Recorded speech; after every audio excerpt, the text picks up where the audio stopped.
Even as orphans with tragic pasts, she exerts every ounce of strength to shield the boy even in her sleep. Bound to his side, she navigates this world after waking up as a transmigrator in the original story. Once a minor villainess exiled for bullying, her fate in the original plot was a cold, lonely death. Determined to cheat destiny, she kicks off her new life as the protagonist Damien's personal bodyguard. Her goal: survive until Duke Suez arrives to claim the male lead and fix the timeline. If he reaches his happy ending with the heroine, she secures her own freedom in life. But the plot twists. The Duke unexpectedly decides he wants to take her home too. Be my daughter-in-law. Apparently adopting pretty orphans is the trendy new hobby for bored nobles. The corrupt director only picks the most attractive kids to please aristocrats. She's their top choice. Labeled a thief's daughter and abandoned thrice, a sudden accident changed everything for her. Armed with future knowledge, she was dying to meet one person, the male lead Damien. Damien once belonged to the legendary Craig family, a house so rich it rivaled empires. Their influence threatened the crown itself, leading to a dark, orchestrated tragedy. His parents perished in a suspicious accident, but Duke Craig had already seen the end coming. He entrusted his entire legacy to his only friend, Duke Suez, through a secret last will. Now the hunt for Damien begins. Today marks his official debut after years of brutal slavery. The poor boy is a wreck, tortured, scarred, and dangerously thin from years of abuse. Her heart aches at the sight. Meanwhile, the director leaves the older kids to teach the newcomer. Case, the local bully, steps up aggressively to break the new boy's spirit once again. In the original story, she was a bully too, but this time she shuts him down completely. Case is shaken. He's never seen eyes as hollow. Flashes of her own past trauma hit her, making her shiver as the lunch bell rings. Knowing the hell Damien is about to face, she tries to play it cool and look away. He's the main character, right? He's got that protagonist plot armor. He should be fine. He can take a few hits and survive. But her body refuses to listen to her logic. Haunted by those empty eyes, she decides to step in. Just this once, she'll intervene. She bursts in, only to find Damien collapsed on the floor, battered and broken. Stung by pity, she stops Case by lying that the director is hunting for them. Case spits out a few more threats before retreating with his gang of lackeys. She rushes to check his wounds, but Damien just wipes the blood away like it's nothing. Stopping him, she pulls out a healing ointment she swiped from the director's office. He rejects it. Why bother? They'll just rip open again the next time I'm beaten. His dark logic hits hard. He's already learned that resistance only invites more pain. He chooses silent submission over struggle. Still, she leaves the salve behind and walks away. She thought knowing the plot would make her numb, but seeing his misery in person is different. Her heart tugs. The heir to the Empire's greatest fortune is living a life worse than a dog. Ever since the Emperor slaughtered his parents, Damien's world has been a nightmare of chains. Even here, surrounded by bullies, he chooses silence to avoid making things even worse. At dinner, Damien is a no-show. Eileen can't stop worrying that the boy is starving. She sneaks some bread out for him, but he's nowhere to be found. Then Case appears. Case smirks, claiming he overheard the director saying Damien used to be a monster-hunting slave. How could that tiny body fight monsters? You're not actually into that freak, are you? She freezes. Case is a monster who destroys anything she shows interest in. His obsession makes him even more brutal toward anyone she cares about. He's dangerous. To protect Damien, she forces a sweet smile, as if he just went to the warehouse. Maybe the staff played favorites because he's total eye candy. Pretty privilege is definitely real here. The principal hyped his monster-slaying skills to the moon, which made Case absolutely fume with jealousy. Desperate to outshine Damien, Case and his squad headed to the warehouse to catch him slipping. Suddenly, she shouted, "This is for you!" Case's ego soared, thinking his crush finally noticed him. Little did he know, he walked into a massive trap. They burst in, but Damien was gone. Instead, the professor caught them red-handed like thieves. That bread, it was the ultimate receipt. While they faced a brutal punishment, she slipped into the night, searching for the Shadow Slayer Damien. Rumors said he hunted monsters in total darkness. Even the Duke questioned his legendary sword skills. How was a child so lethal? Simple, he mastered the blade just to survive the crushing abyss. She thought it was just edgy backstory, until she saw him shivering, huddled alone in the woods. It hit her. This was his brutal reality. "You'll freeze. Case is dealt with, so come back." She begged him to return, but Damien didn't flinch. To him, peace was just a lie. "They'll just return tomorrow," he whispered. "The shadows are much more honest than people are." He'd been drowning in darkness so long the biting cold felt safer than any human touch. She vowed right then no one would touch him. If they tried, she'd make them disappear. "I promise you're safe now." Looking at her, Damien's guarded heart felt an unfamiliar spark. He remembered the ointment and felt a strange warmth. "Why are you being so kind?" "Because I want to," she replied. She refused to let him face a tragic end this time. She offered her hand a lifeline out of the abyss. "Let's go, time to eat." Damien grabbed it, escaping the shadows. Back at the dorm, she dropped a bombshell. "Strip." Damien was totally floored. Well, how else are you gonna wash up without getting naked? The principal has hot water, and you're a human popsicle.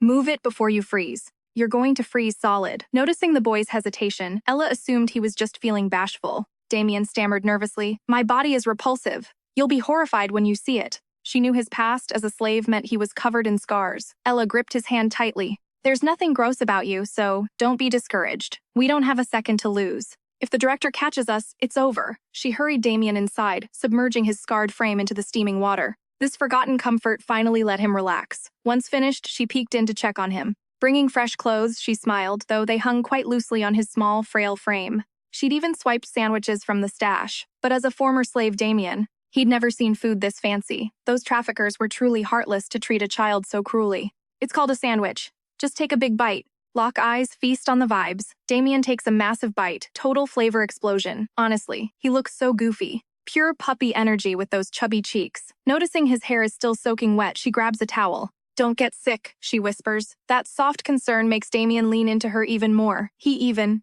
hunches down to make it easier for her. That obedient, sweet behavior, it's totally melting her heart. But then she spots it, a jagged scar like a beast's bite right on his neck. Damien. He revealed those long locks were a relic from the day his master first found him. Eggy's heart shattered as she imagined the absolute nightmare the original Damien must have endured. She brushed back his heavy bangs. When their gazes locked, his appearance left her completely speechless. He had a porcelain face and sapphire eyes more stunning than any storybook. Noticing her stare, Damien's face turned bright red. Panicking, she mistook his blush for a fever and frantically checked him. "No, I'm just a bit overheated," she lied, her cheeks flushing. Finally relaxing, she ushered Damien back into the sanctuary of the room. Case was still missing after the professor snagged him. "To keep that jerk from bothering you tonight, you're crashing in my bed. Stay the night." Forced by her demand, he stiffly approached the bed, his face flushing crimson as his heart raced. As they drew close, his scent hit her. It was intoxicating. She leaned back for another hit. Total creep vibes, she thought. Seeing him frozen, she whispered a soft goodnight to Damien. "No goodnight for me," Damien muttered, hiding under the covers. The sight was absolute heart-fluttering cuteness. She drifted off, but in the shadows Damien's eyes snapped open. Why the kindness? Was it pity? He recalled her warmth all day. Does she really not find me repulsive? Her eyes were just so dazzlingly bright. But reality bit hard. "I'm just a slave. Hope is a luxury I can't afford." Sleep eventually claimed him, but darkness brought back the haunting echoes of his past. He stood alone against grotesque monsters, while his master watched. Only survival mattered now. Locked in a death struggle. Suddenly, her voice pierced the void. "Damien." The nightmare shattered. He woke up gasping and drenched in sweat. "You're burning up. Are you sick?" she panicked. Such genuine concern baffled him. As she turned to find medicine, he gripped her hand. She gently stroked his hair. Damien's heart did a backflip. This felt different. Like sunshine piercing the cold. "If I stay sick, will Alice stay this kind?" Suddenly, bam, the door slammed open. Case stood there fuming. "You totally played me." The gig was up. Case lunged at Damien, but she stepped in, shielding the boy. "You're just too slow to keep up," she scoffed. Enraged, Case charged. "How could you?" Enter the professor, caught red-handed. Case scrambled for an excuse, pointing fingers, claiming she lured him into a warehouse trap yesterday. The professor looked skeptical. Time for an Oscar-worthy performance. She shifted into full victim mode, eyes watering instantly. "Damien was so ill. I just wanted to find a teacher to help him. But he said you were gambling," she sobbed. "How could you leave us like that?" Direct hit. The teacher froze. He was gambling and hiding a lover in that warehouse. Terrified she'd tell the director, the teacher shut Case up and pinned everything on him. Case was dragged away, his protests ignored. It was a total crushing defeat. Silence at last. It seemed Damien was finally safe from that bully's reach. She turned to the stunned boy with a proud smirk. "See, I've got your back."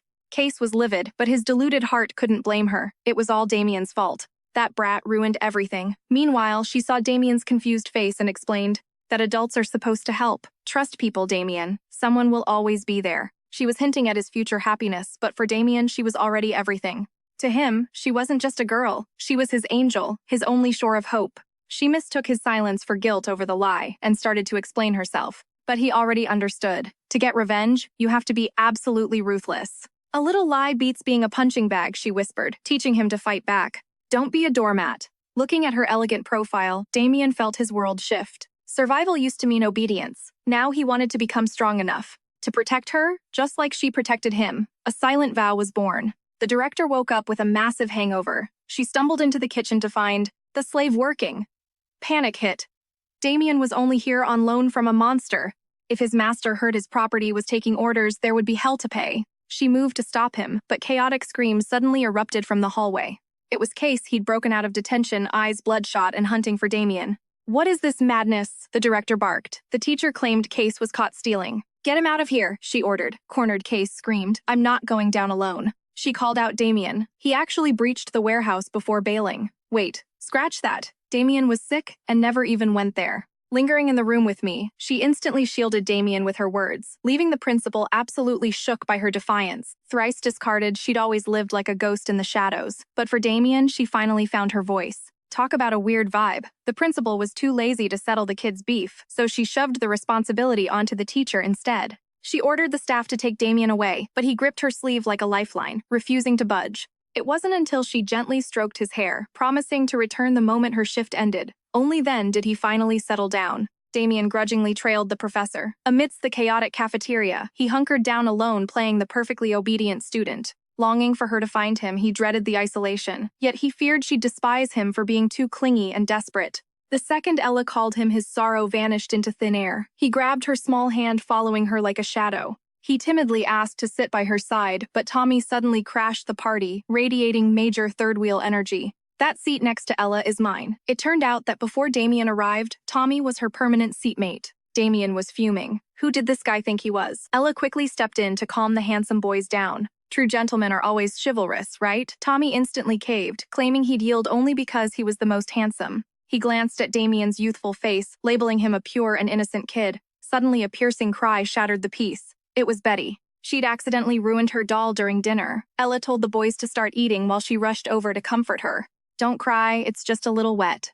Big sister will have it cleaned up for you in a heartbeat." With Ella gone, Damien fell back into a stony silence. Tommy tried to break the ice with a cheerful introduction. Damien just shot him a lethal glare and turned away. Mistaking it for shyness, Tommy bragged about being Ella's best friend. He suggested they all play together later, but at the mention of best friend, Damien's eyes turned dangerously cold. Tommy's gaze turned dangerously dark, making the room feel like an absolute freezer. Just then, she returned to check his meal, and Damien's menacing aura instantly vanished into a soft, innocent smile. He played the obedient role, nodding fast and devouring his meal. Tommy looked like he'd seen a literal ghost, but Damien's icy glare forced his silence.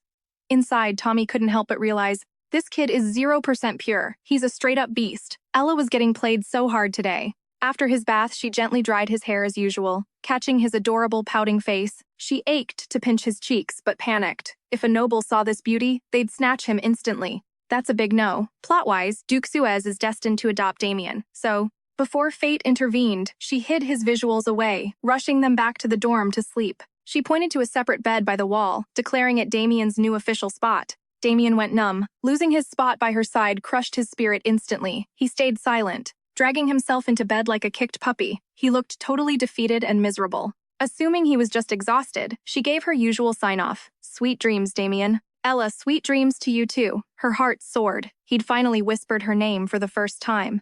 Who knew 4 words could spark such joy? But in the dead of night, she woke up to find his bed empty. Damien was gone. Nearby, her doll Betty felt eerily cold. Case was back. Her gut screamed trouble, and she was right. Case's gang was currently jumping.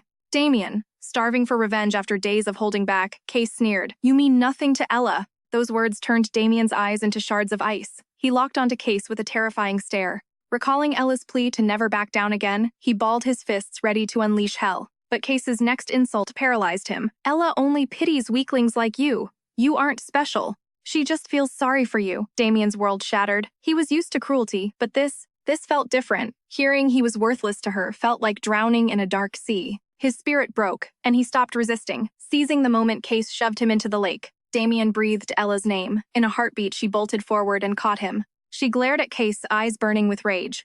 "What's wrong with you? You're literally playing with death right now." Case felt betrayed. Ella had undergone a total transformation, refusing to join his cruel bullying games. Instead, her newfound warmth toward Damien ignited a venomous spark of jealousy in Case's heart. Rage blinded Case as he lunged at Damien with a clenched fist. Ella instinctively shielded the boy. She pivoted perfectly to dodge the strike, sending Case flying headfirst into the murky water. After ensuring Damien was safe, Ella dragged him away, leaving Case's stunned lackeys in the dust. Damien had never seen Ella this livid. Was she upset because he was causing her trouble? He tried to pull away, but Ella demanded to know why he hadn't fought back. Tears welled in Damien's eyes. He desperately asked if she only cared out of pity. He claimed he was used to the dirt, but his words sent Ella into a panic. She clarified immediately to her. Damien wasn't weak. He was the strongest person she knew. Strong. The word shattered his mental defenses, marking the first time anyone had praised him. Realizing she didn't hate him, his pent-up trauma finally exploded into a flood of tears. Ella frantically comforted the sobbing boy, sealing a pinky promise to never despise him. From that moment on, Damien refused to let go of her hand for even a second. She urged him to stand tall and defend himself bravely against anyone who dared bully him.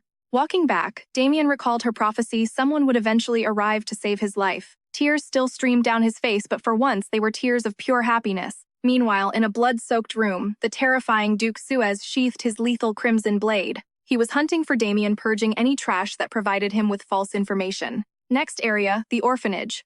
Unaware of the danger, Damien was burning up with a severe fever. He hid his pain, terrified that being sick would make him a burden to Ella. Thinking back to the lake incident, he realized Ella had been his literal guardian angel. Like a wounded puppy, he begged to share her bed to keep the nightmares away. Ella hesitated, worried about the cramped space, but his tragic expression melted her heart. As she relented, a radiant glow of pure joy transformed the young boy's face. "Sleeping like this, we look like real siblings," she joked, trying to lighten the mood. "I'm not your brother," he countered firmly, despite being only 11 to her 13. Seeing his sudden gloom, Ella realized she had accidentally stepped on an emotional landmine. She quickly pivoted, whispering that sleeping beside him felt incredibly cozy and warm.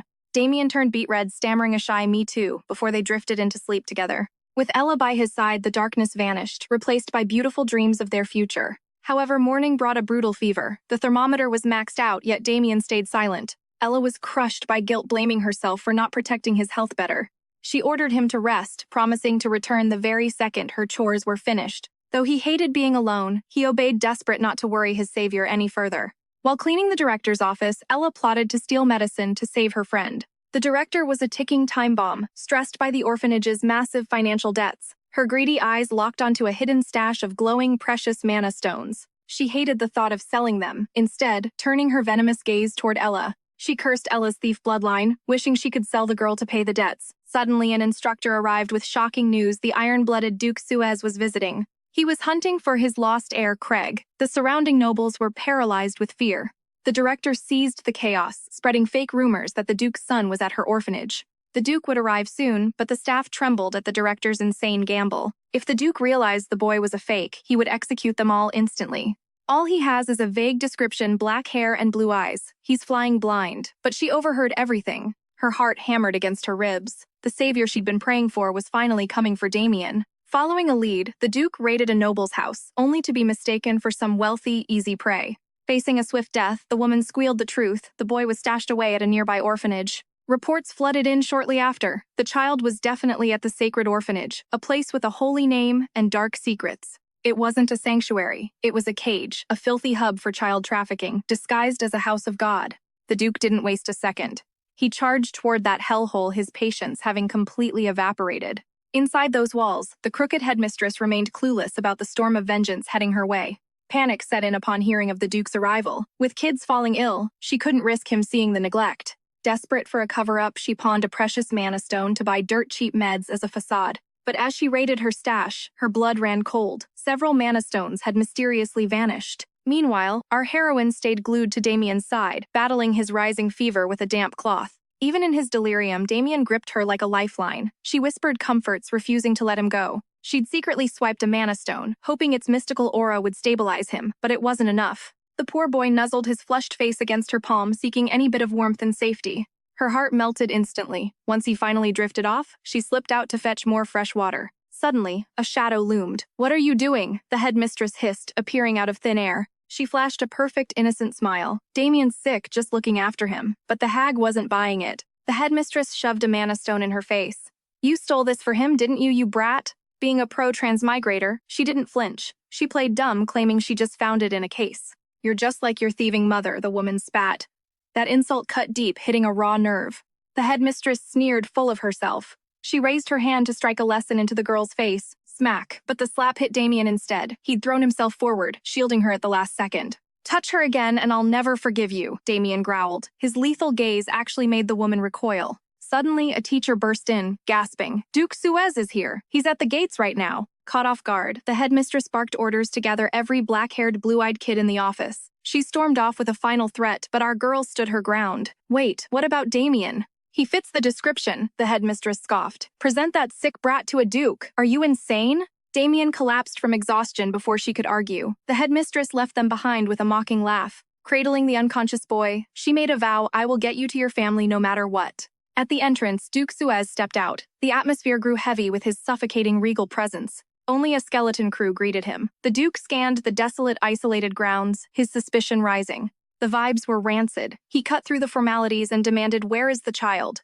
When the teacher started stuttering, the Duke pushed past. Around the corner, he collided with a little girl. He knelt to apologize, but then he saw them, her piercing green eyes. Time seemed to stop. She played the oblivious orphan card, asking if he was there to adopt a new brother. She casually mentioned that 5 boys with black hair and blue eyes were waiting in the office. Her fearless attitude stunned the Duke's assistant, Anti. Most people couldn't even look the Duke in the eye. She was a total anomaly. Soon they reached the office where the candidates were lined up. The kids burst into tears at the Duke's cold aura. The headmistress insisted the heir was among them. The Duke pulled out a resonance stone. It stayed dull, no reaction. These kids were all fakes. His eyes flashed with murder. "Anti-execute this lying trash," he commanded, pointing at the headmistress. The woman shrieked desperately, claiming there were only 4 boys who fit the criteria.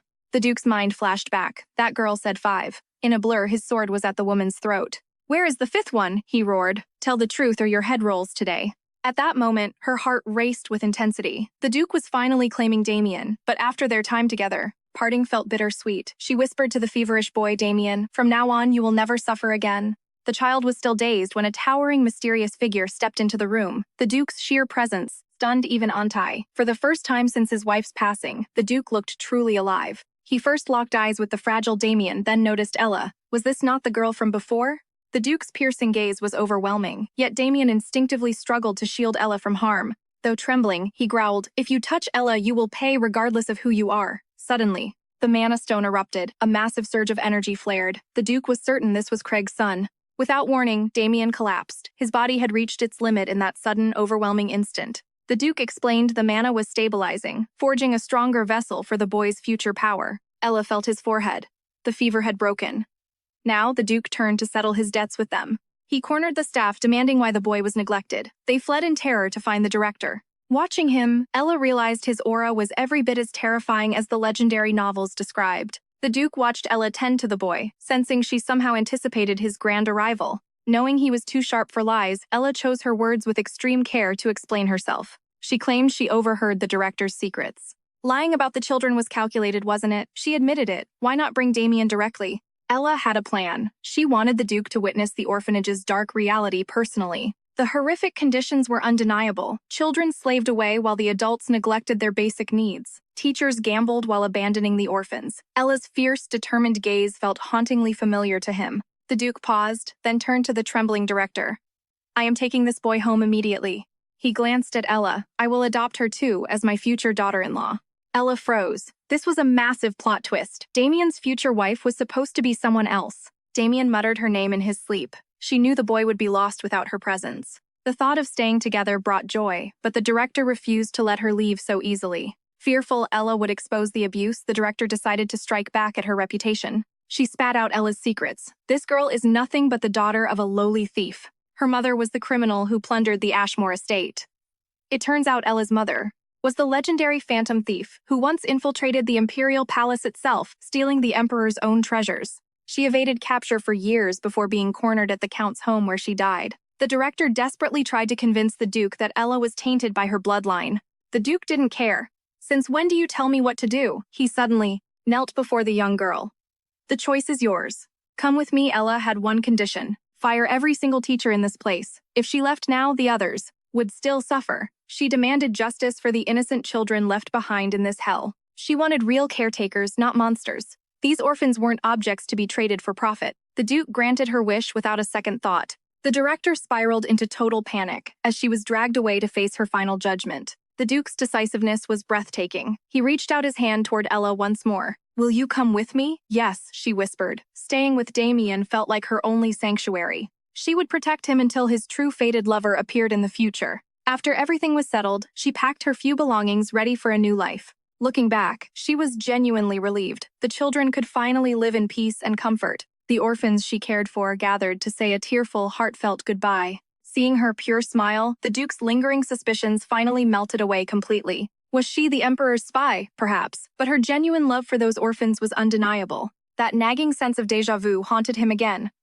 Just then, the Duke spotted Damien. The boy had been lurking behind a tree, eyes burning with icy suspicion for this man. "Why take both of us?" Damien spat. "What is your real endgame here?" The Duke aimed to restore Damien's birthright as the Craig heir. It was time to reclaim everything. He looked like a feral cub now, but with power, he could finally protect those he loved. She promised to stay by his side forever.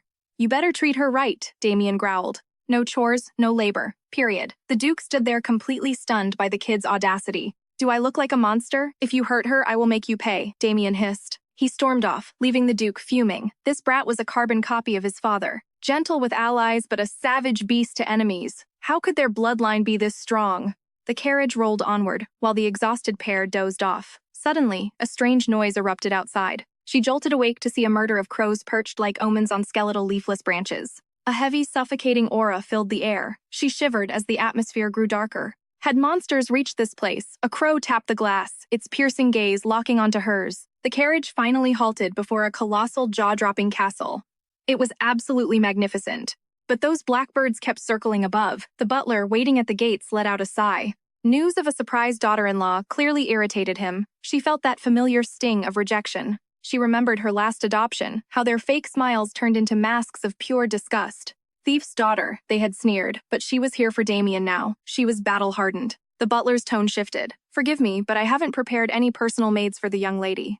"I can manage myself," she chirped, desperate not to be seen as a burden by anyone. Anti informed the Duke that the entire extended family and staff were already gathered. Word of Damien's return had spread like wildfire. This would not be a peaceful family reunion. Building real bonds would take an eternity. For now, the Duke had brought home a storm. The greedy relatives and staff would surely try to sabotage Damien's growth. She would not allow it. Stepping into her room, she gasped. Luminous decor, exquisite gold trim, and a massive plush bed. This was the definition of wealth. She turned to find 4 maids standing at attention. Rowena, the head maid, stepped forward. "Master Damien is busy. We are here to serve you." The other 3 maids bowed warmly. She nervously returned the gesture with a polite tiny bow. She had never been pampered like this. It felt weird, almost overwhelming, but a bath was calling. The maids were instantly smitten by her cuteness. Time to wash away the orphanage grime. She felt self-conscious about her frail, skinny frame but stood tall. She would not let them pity her. "Which aromatic oil does the lady prefer?" a young servant asked, holding up various scents. "Scented oils. Just hot water is fine," she whispered. The orphanage only had freezing cold water.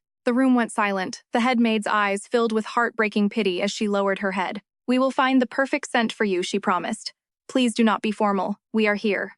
Finally clean and cozy, she collapsed onto the softest bed imaginable. Being pampered was exhausting. She rolled around in pure bliss, bumping into a sleeping Damien. He looked like an absolute angel. Meanwhile, in the Suez estate, chaos erupted. The branch members were in a total panic. They were dead set against Damien's return. With Duke Creed gone, they wanted the power themselves. The assisted bath felt like a marathon, but finally clean, she tumbled onto the bed in pure bliss. She bumped into a snoozing Damien. With his fresh haircut, he looked like a total adorable cinnamon roll.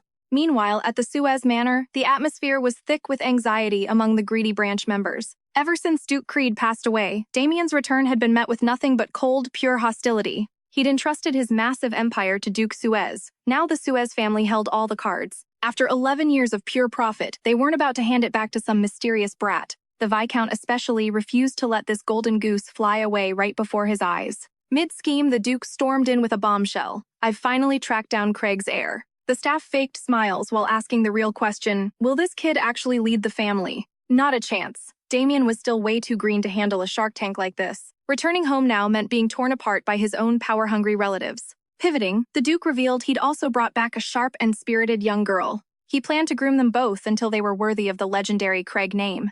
The servants panicked. Why raise their own competition? But the Duke's iron will wouldn't budge. Adoption was set and a future marriage was the endgame. The Duke had a secret plan. He wanted total control over the business. These vultures would do anything to kick Damien out, or they'd force a marriage with their own kin.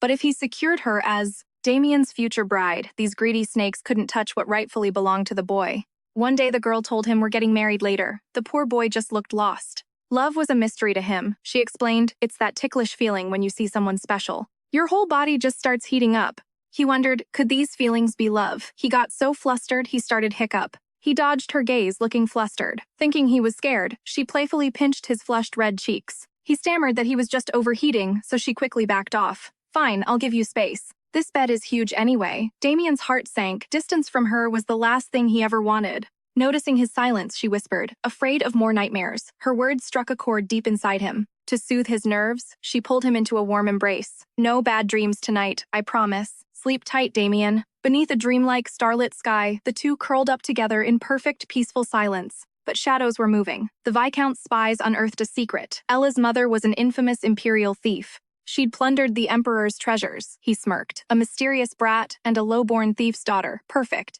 Why should these runts inherit the massive consortium I've spent years building and managing?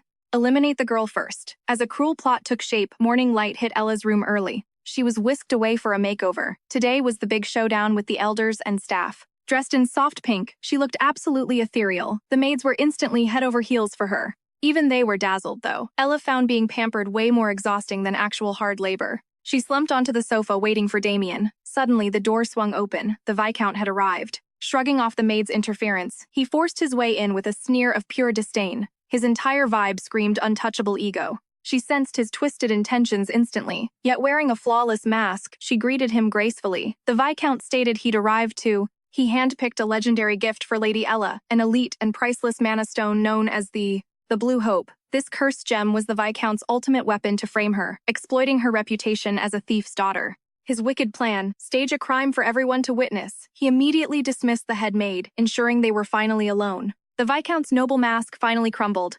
Stop staring, he sneered. This treasure is far beyond someone like you. She stood frozen.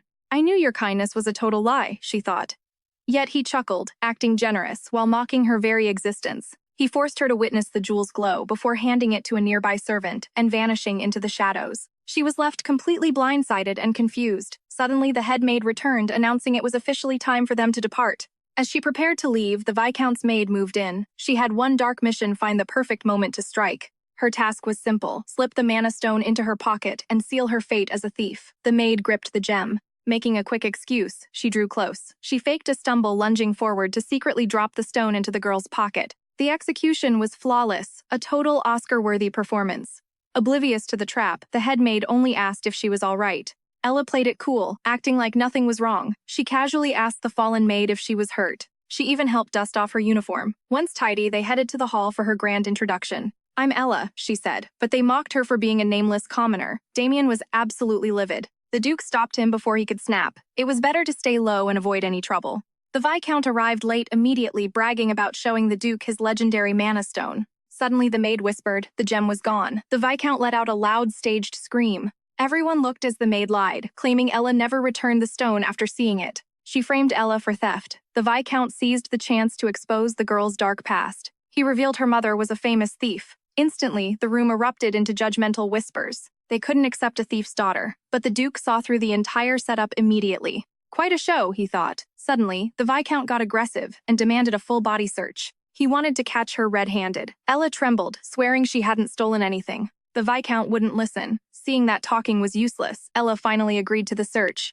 If it's not there, apologize, she demanded. He signaled the maid to start searching her. They found nothing. The maid panicked. She was 100% sure she had planted it. She told the Viscount she found nothing, making him furious. He searched Ella himself, but no gem. The crowd began to murmur, doubting if the Viscount's accusation was actually just a pathetic lie. He lost it, violently grabbing the girl and screaming at her to tell him the hiding spot. Damien lunged to save her, but the Duke caught the Viscount's hand first. What are you doing? You're looking sus now, the Duke said, ordering a search on the Viscount. He laughed, totally confident. Suddenly, he was speechless. The gem was in his own pocket. He desperately screamed his innocence. He had no idea how it happened, unaware Ella had played him. That gem was incredibly light. She felt the maid plant it earlier. After the maid fell, Ella moved in to check her. She snatched it back secretly. Then during the body search, she pulled it out with hidden speed. She slipped it into the Viscount's pocket. These two clowns fell right into her trap. Everything went exactly as she expected. Trying to frame a pro like her was a huge mistake. The Viscount and maid met a grim end. Ella hated the sight, but she had to be ruthless. Her future would be dangerous. The servants who mocked her earlier were now shaking in fear. They all knelt, begging for mercy. The Duke ignored the drama and finally started the meeting. He wanted Ella and Damien to marry, but the law forbade nobles from marrying commoners. To raise her status, the Duke needed to find a noble family to adopt her as their own. Everyone was shocked. What noble in their right mind would adopt a child with a thief's blood? Suddenly, urgent news arrived. Lady Amanda's illness had taken a sudden turn for the worse. The Baron panicked. He quickly excused himself, rushing home to be by her side immediately. Ella felt the name was familiar. She remembered the Amanda family owned a special mineral mine. That ore forged legendary swords. In the original story, Damien used one to win the war. Weapons meant power. She chose the Amandas instantly, but the Duke gave her a warning. "Those little tricks won't work on the Baron," he said. Ella was stunned. Had he seen everything? Did he know how she played the Viscount? If so, why didn't he call her out? Was it because her skills made her useful? He was the only one who recognized her talent. "I'll prove my worth," she vowed. A few days later, they were playing in the garden. She and Damien were in the greenhouse. Damien was instantly captivated by the dandelions. He called her over, eyes sparkling. "Ella, look, these flowers match your hair perfectly." She smiled, pointing at the blue flowers. "And these match your eyes, aren't they beautiful?" Damien smiled purely at her. She promised him that even after adoption, she'd still be there. A sacred vow was made they'd never part. Damien finally relaxed, his innocent smile glowing with pure joy. With school starting tomorrow, they spent today going all out, diving into an epic game of hide-and-seek. But golden hours fly by. Twilight soon descended, leaving both of them breathless and wiped out from the fun. As they headed back, eerie rustling echoed from the woods. Suddenly, a massive looming shadow blocked their path. She shielded Damien instantly, but no monster appeared. Instead, a woman sat there shivering uncontrollably on the ground. The stranger kept muttering about the cold. Realizing she didn't look like a servant, our MC stepped closer. Her plan was simple: guide the poor woman back toward the safety of the greenhouse and gardens. But one touch sent a chill through her. The woman was ice-cold and fragile. One wrong move meant disaster. Softly, she asked for the woman's name, but the stranger just stared back in total heartbreaking confusion.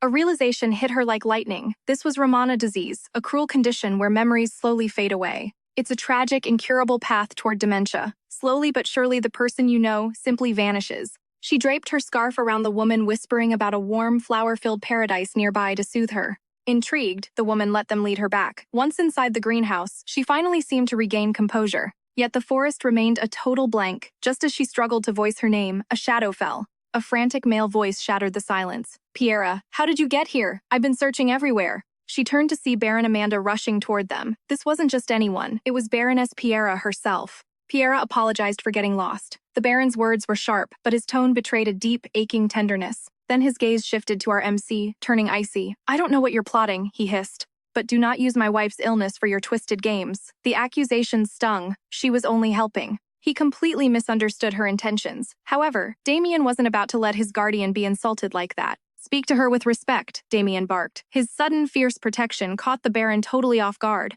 Panic flared. In the original story, this Baron becomes Damien's mentor. Being rude now could ruin his future. She quickly pulled Damien back, urging him to calm down, seeing the boy follow her command so easily. The Baron only scoffed. "You really are a master of manipulation, aren't you? Winning over a child's heart. Don't expect an adoption from me. Stay away from my wife." With that warning, he walked away. She stood frozen. The Baron's hatred was intense, and if that spite touched Damien, it was totally unacceptable. She gently told Damien not to be so combative, but the boy was genuinely confused by her warning. "He was mean to you, so he was mean to me. Was I wrong to defend you?" Seeing his hurt puppy dog expression, she couldn't be firm. He was just finally learning how to care. She couldn't crush that growth. Changing her tone, she beamed. "Actually, Damien, you did a great job." His face lit up instantly. He just needed help navigating these complex emotions, guidance he'd never had. To stay safe, she added one condition. "Next time if I tell you to stop, you listen." Damien nodded eagerly, his pure loyalty making him even more precious in her eyes. Suddenly, a servant came running, calling their names. Helping that woman had caused a massive, messy misunderstanding. Even the staff warned her to keep her distance. The Baroness was a wild card, totally unpredictable. "Who knows what she might do when she loses her mind?" the servant whispered, clearly terrified. Curiosity took over. She asked about the illness. Apparently, Piera was perfectly healthy in her youth. But after giving birth, her health took a devastating downward spiral. Our MC felt a pang of worry. There was truly no cure. That night, the Baron paced frustrated. How does she keep escaping the guards? Looking at his sleeping wife, his anger melted into guilt. He remembered their joy during the pregnancy. but the aftermath was nothing but suffering. He felt responsible for the shell of the woman she became. In this empire, her condition was a death sentence. Every day, a little more of Piera vanished. The Baron broke down, recalling finding her standing on a cliff's edge, totally lost in her own mind. He wanted the child, but it trapped Piera, a woman who loved freedom. Was her memory loss an escape? Seeing the agony on her husband's face, Piera reached out. Today, she was the one offering comfort. If not for that golden-haired girl, I'd still be out there freezing to death. She rescued me with her warmth and that scarf. She's a literal angel. The pure radiance of his wife's smile left the Baron completely stunned and frozen in his tracks. How long had it been since she smiled like that? Piera squeezed her husband's hand, wishing for the two children to bond. She planned to apologize tomorrow, though the Baron couldn't shake the feeling that her sudden kindness was just a facade. His heart grew heavy as he saw his wife's expectant face. After a long, tense silence, he finally gave a reluctant nod. She couldn't help but squish Damien's adorable cheeks. They felt incredibly soft and fluffy, just like sweet cotton candy. Noticing Damien's shy hesitation, she gently took his hand and placed it against her own cheek to reassure him. This sudden surge of intimacy caused Damien's brain to completely short-circuit right then and there. The head maid announced the arrival of the Baron and Lady Amanda. The pair entered the room and offered a respectful bow. Feeling deep regret for his earlier misunderstanding, the Baron had come specifically to offer a formal and sincere apology. This caught her totally off guard. Suddenly, it clicked the real reason the Baron was so obsessed with those minerals. He was clearly desperate to find a cure for his wife. If she could just ease those worries, everything would change. Could he finish Damien's blade sooner? She accepted the Baron's apology, but followed it up with a bold request. I've heard that those suffering from Roman disease can easily fall into a state of intense mental confusion. Loud noises only trigger their fear, Baron. So please, I'm asking you to stop losing your temper with your wife. She genuinely loves her walks with Lady Amanda. After all, she just arrived here with only Damien as her friend. Since Damien will soon be buried in swordsmanship lessons, she hoped the lady's company would cure her looming boredom. 3 meetings a week would be perfect. Her secret master plan was to keep the Baron focused entirely on the mine. She needed that sword finished early, but the lady feared her own illness would only become a heavy burden for her. However, after seeing the girl's heartfelt and sincere plea, the lady beamed with joy. That afternoon, they shared tea within the lush greenhouse garden.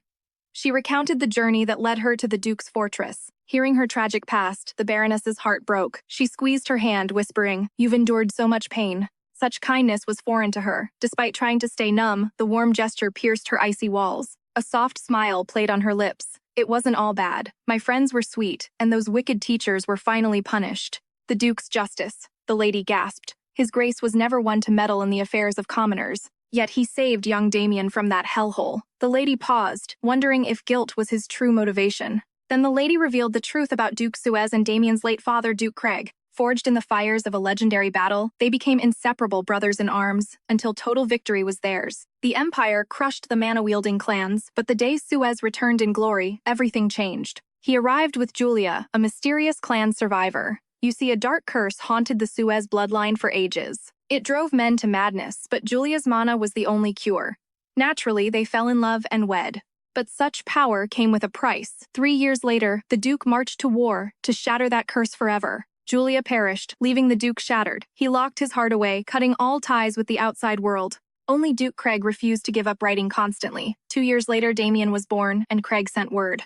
This joyful news breathed life back into the Duke, finally throwing open his castle gates. But tragedy struck. While traveling to visit the Duke, the Emperor's assassins slaughtered the Craig couple. Neither survived the ambush. Finally, the Duke's guilt made sense. He blamed himself for inviting them to their doom. If only he'd stayed isolated, they'd still be alive. Having lost everything herself, she felt his crushing weight. Fearing she'd frighten the girl, the lady gently stroked her hair and quickly pivoted the conversation. You remind me of my son, though he's always buried in mine business lately. This sparked her curiosity. She begged to visit the site. Meanwhile, Jared's scowl was intense enough to drop a bird from the sky. He'd unearthed a mysterious new ore, but couldn't unlock its secrets. He felt pathetic and absolutely useless. He couldn't even comfort his ailing mother. Suddenly, the Baron stepped in, breaking his dark spiral. When asked about the project's status, Jared's silence spoke volumes. His father tried to soften the blow. Take it slow, the Baron suggested, but Jared snapped back, promising to work twice as hard.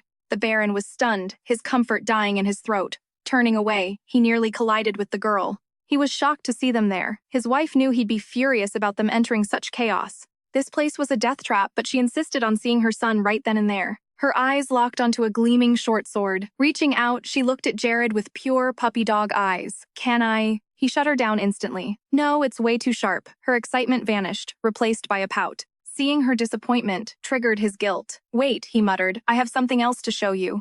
The Baron tried to intervene, but his wife blocked him. Jared revealed a mysterious mana stone monocle. Try it on, he prompted. A wave of vertigo hit her immediately, but squinting one eye helped. Watching their playful interaction, the lady smiled, thinking this is exactly what a granddaughter would look like. Suddenly, she spotted glowing blue crystals. Jared lunged forward, shouting for her not to touch the lethal ore. It hardens upon human contact, fusing to your skin and secreting a strange, dangerous toxin. Terror gripped her. It was just like the beasts from her past. Once it touches you, it's forever. Her words triggered a memory. Jared recalled seeing these horrors during his early days as a rookie knight. He'd almost touched similar stones by the road until someone warned him they were living, breathing predators. They glow to lure victims in. Once you make contact, there is no escape from their parasitic grip. They even burrow into human flesh. This horrifying realization sparked a heated debate between father and son. She beamed with pride. Her ancient knowledge had paid off. They finally realized what this mine truly was. A literal monster's nest. Now they just had to figure out how to turn these beasts into weapons. As she drifted into thought, the lady arrived to escort her back. Even without much talking, seeing Jared sufficed. Just seeing him was enough. The lady felt a deep surge of gratitude. This girl was her literal savior. She wasn't just a supportive wife. She was a literal guardian angel for her family. After the butler's latest briefing on Ella, the Duke realized this girl was scarily sharp. Suddenly, the butler presented the Baron's newest masterpiece. But the material, it was abnormal. A monster posing as ore. The Duke was impressed, but the butler gave all credit to Ella. It was her random comment that finally made the Baron see the truth. Realizing the minerals were living beasts, shook the Baron and left the Duke in deep thought. He originally suspected Ella was a spy, sent to bait Damien into the Emperor's hands. If she really was an imperial plant, he'd have to act, but why did that thought hurt? He knew the risks, yet the mere idea of her betrayal felt absolutely suffocating. Click. The butler drew his blade instantly, only to find Ella standing at the door. Close call. Ella was totally eavesdropping and nearly got caught. What do you want? The Duke asked. She held up a small bag. I heard you suffer from migraines, so I brought some medicine. The butler was touched by her kindness, but Ella was internally sweating. Where did she get it? She couldn't exactly admit she stole it while faking sick. What's behind your back, Mr. Butler? She deflected. He quickly concealed his lethal dagger. Nothing at all, he lied, hiding his weapon. Ella moved to hand him the meds. But the Duke snatched them first. You didn't come here just for this, did you? Ella went for the kill. I want another family to adopt me. The Duke froze. The Baron wants you, yet you're quitting. To her shock, he actually asked for her choice. The Suez family, she replied. I just need a place to stay until I'm grown. The Duke's answer was a cold no. He hated drama and rejecting kids even more. Ella retreated, defeated. Meanwhile, the Duke stared at her gift with a weird look. This girl actually tried to cure a legendary curse with basic children's vitamins peak comedy. He suspected she was a spy, yet he couldn't stop himself from worrying about her. Every other noble girl wants the crown, but she's just busy planning her great escape. Ella was already mathing out the plot timeline. Time was running out. 4 years until Damien hits the battlefield to find the original female lead. That gave her a 9-year window to secure her freedom and disappear forever. She headed to the training grounds with the Baroness to check on Damien's progress. As a reward for her help, the Baron agreed to personally train the young heir. Ella was still on edge, though. The Baron's temper was legendary, for all the wrong reasons. Damien clearly wasn't a fan of his father. Ella decided to check in on him first. She burst through the doors, only to find Damien collapsed. Damien, where are you hurt? She rushed to his side, but he just gave a weak smile. Just tired, Ella. I'm okay. Looking at the other knights, she fumed. They were pushing a literal child way too hard. I'm watching you from now on, she declared. If anyone bullies you, they deal with me. Not wanting her to worry, Damien quickly claimed he was fine. Wait, you're leaving. He instantly switched to sad kitten mode. It was a total trap. I'm exhausted, but seeing you recharges me. You have to come back tomorrow, okay? The Baroness couldn't stop laughing at the cuteness. Even the tough knights were low-key crying. Then the Baron himself arrived. His vibe was totally different now, much more respectful. He even handed Ella a gift, a bow crafted from that cursed monster ore. It was a masterpiece, but in this world, swords were the only thing that mattered. We can't forge blades with this stuff yet, the Baron admitted. Not without a master. Only a legendary smith like Weber could turn this ore into a world-ending sword. One eccentric soul was already half-blind and about to lose his remaining vision entirely. Yet he stubbornly refused medical aid. She burned with questions but wisely bit her tongue. Prying further would look suspicious. Besides, the Baron wasn't spilling any more secrets today. She'd have to investigate Weaver herself. Meanwhile, the Baron and Damien's intense training finally began. As she turned to leave, Damien trailed behind, refusing to train with that mean Baron. He held a grudge against anyone who wasn't kind. His petty side was honestly kind of cute. His pure devotion touched her heart, leaving her speechless. She gently reassured him it was okay. The Baron was reliable and would help him grow. Damien soaked up her words like gospel. His total obedience was adorable, yet she couldn't help but think of his tragic, painful past. The injustices he'd suffered broke her heart. But if Damien could just unlock his true strength and earn the Suez family's respect, no one would ever dare lay a finger on him again. Sparks flew during their duel when the butler suddenly marched onto the training grounds. He'd come to check on the young master's progress. To his shock, Damien was actually crushing it. She showed off the Baron's gift, a bow crafted from rare, newly discovered monster minerals. She wanted to flex the Baron's kindness, but the butler's reaction was totally stone cold. Turns out the butler had his own gift to deliver. Talk about an awkward timing fail. Tucked behind his back was the very bow Damien prepared for her. The Baron totally beat him to it. The duel ground to a halt. Damien was struggling, and she nearly rushed in to help. She stopped herself. Damien needed this. He had to earn his place alone. The Baron didn't expect this. But what started as a light warm-up had turned into a high-stakes battle. Damien's swordplay sucked. Yet his killer instincts and reflexes were insane. Even exhausted, he refused to back down. His brutal days fighting monsters as a slave had forged him into a relentless survivor. Damien stumbled his muscles, screaming in pain, yet his gaze remained locked on the Baron. "Your attacks are flashy," the Baron taunted, "but that sword can't protect a single soul." Fueled by the provocation, Damien stood on shaky legs, his eyes burning with pure warrior spirit. His determination was palpable, but in a flash, the Baron sent his sword flying through the air. "That's enough for today. Rest up. Your body is nothing but a map of weaknesses. You have zero chance of winning now." Watching Damien's silent defeat, she gripped her fists tight. The Baron caught a glimpse of her anxiety. Finally, he understood the Duke's true intentions for her. She feared Damien would break, wanting to rush over and comfort his wounded pride. But Damien's eyes weren't broken. "I'll master the sword. I'll become the strongest version of myself." Shocked at first, she finally let out a relieved smile. He didn't need pity. He had a goal. Damien wanted power to protect his loved ones. She reminded him to eat well and stop being picky. A healthy body could take on 17 thugs at once. They strolled together through the falling snow. Damien playfully mimicked her frosty breath. He was so precious she just had to pinch his cheeks. Suddenly, the maid halted them. Her sharp nose picked up a foul, deathly stench in the air. She led them to a crimson lake. This was the Red Lake, a beautiful but deadly trap. Many were lured by its color, only to drown. Its dark magic made it impossible to fill. "Promise me you won't play here." She brushed it off, claiming she wasn't a child anymore. Suddenly, a violent crash erupted from the lakeside shack. The door was kicked wide open. A man with an eye patch stumbled out, blood staining his mouth. The vibe instantly turned lethal. She lunged in front of Damien, glaring at the stranger. Before she could speak, the man smashed back a bottle of wine. The maid's eyes widened as she recognized him. "Long time no see." "Do you remember me?" the man growled. "I told you kids shouldn't be in this death trap." The maid recoiled, gagging at his revolting stench. "Sorry, Mr. Weaver. We're leaving right now." "Hold up. Why does the name Weber ring a bell? Isn't he that legendary blade master the Baron mentioned?" Racing back to the Duke's manor, she urgently grilled the maid. "Is that man actually the master swordsmith?" He abandoned the forge after losing his sight. Following the maid's explanation, the dark truth finally clicked for her. It turns out Weber's daughter perished in the Red Lake, but that tragedy didn't break his spirit initially. It was Lady Julia's passing that drove him to the bottle, as the Duchess was nearly the same age as his lost child. Julia had been his light, helping him crawl out from the shadows of grief after his daughter's death.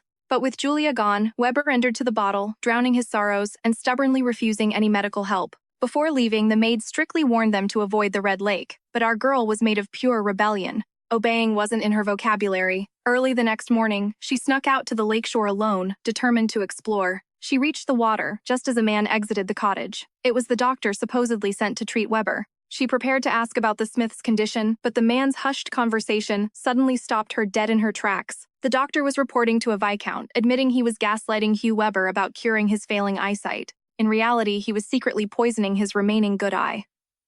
This way, Weber could never forge the Duke's aura-infused blades, crippling the military's strength. Soon, the entire duchy would fall to the treacherous Kuntau family. Through a magic orb, the mastermind repeatedly ordered the doctor to hide the truth. He must never let Weber lay eyes on the Baron's new mineral. Every word of their sinister conspiracy reached her ears as she hid behind a tree. There was no way she'd let this scheme succeed. The man woke up nursing a brutal hangover, clutching a wine bottle. He stumbled to the door, only to see a little girl playing by the lake. Panicked, Weber rushed over and snatched her up.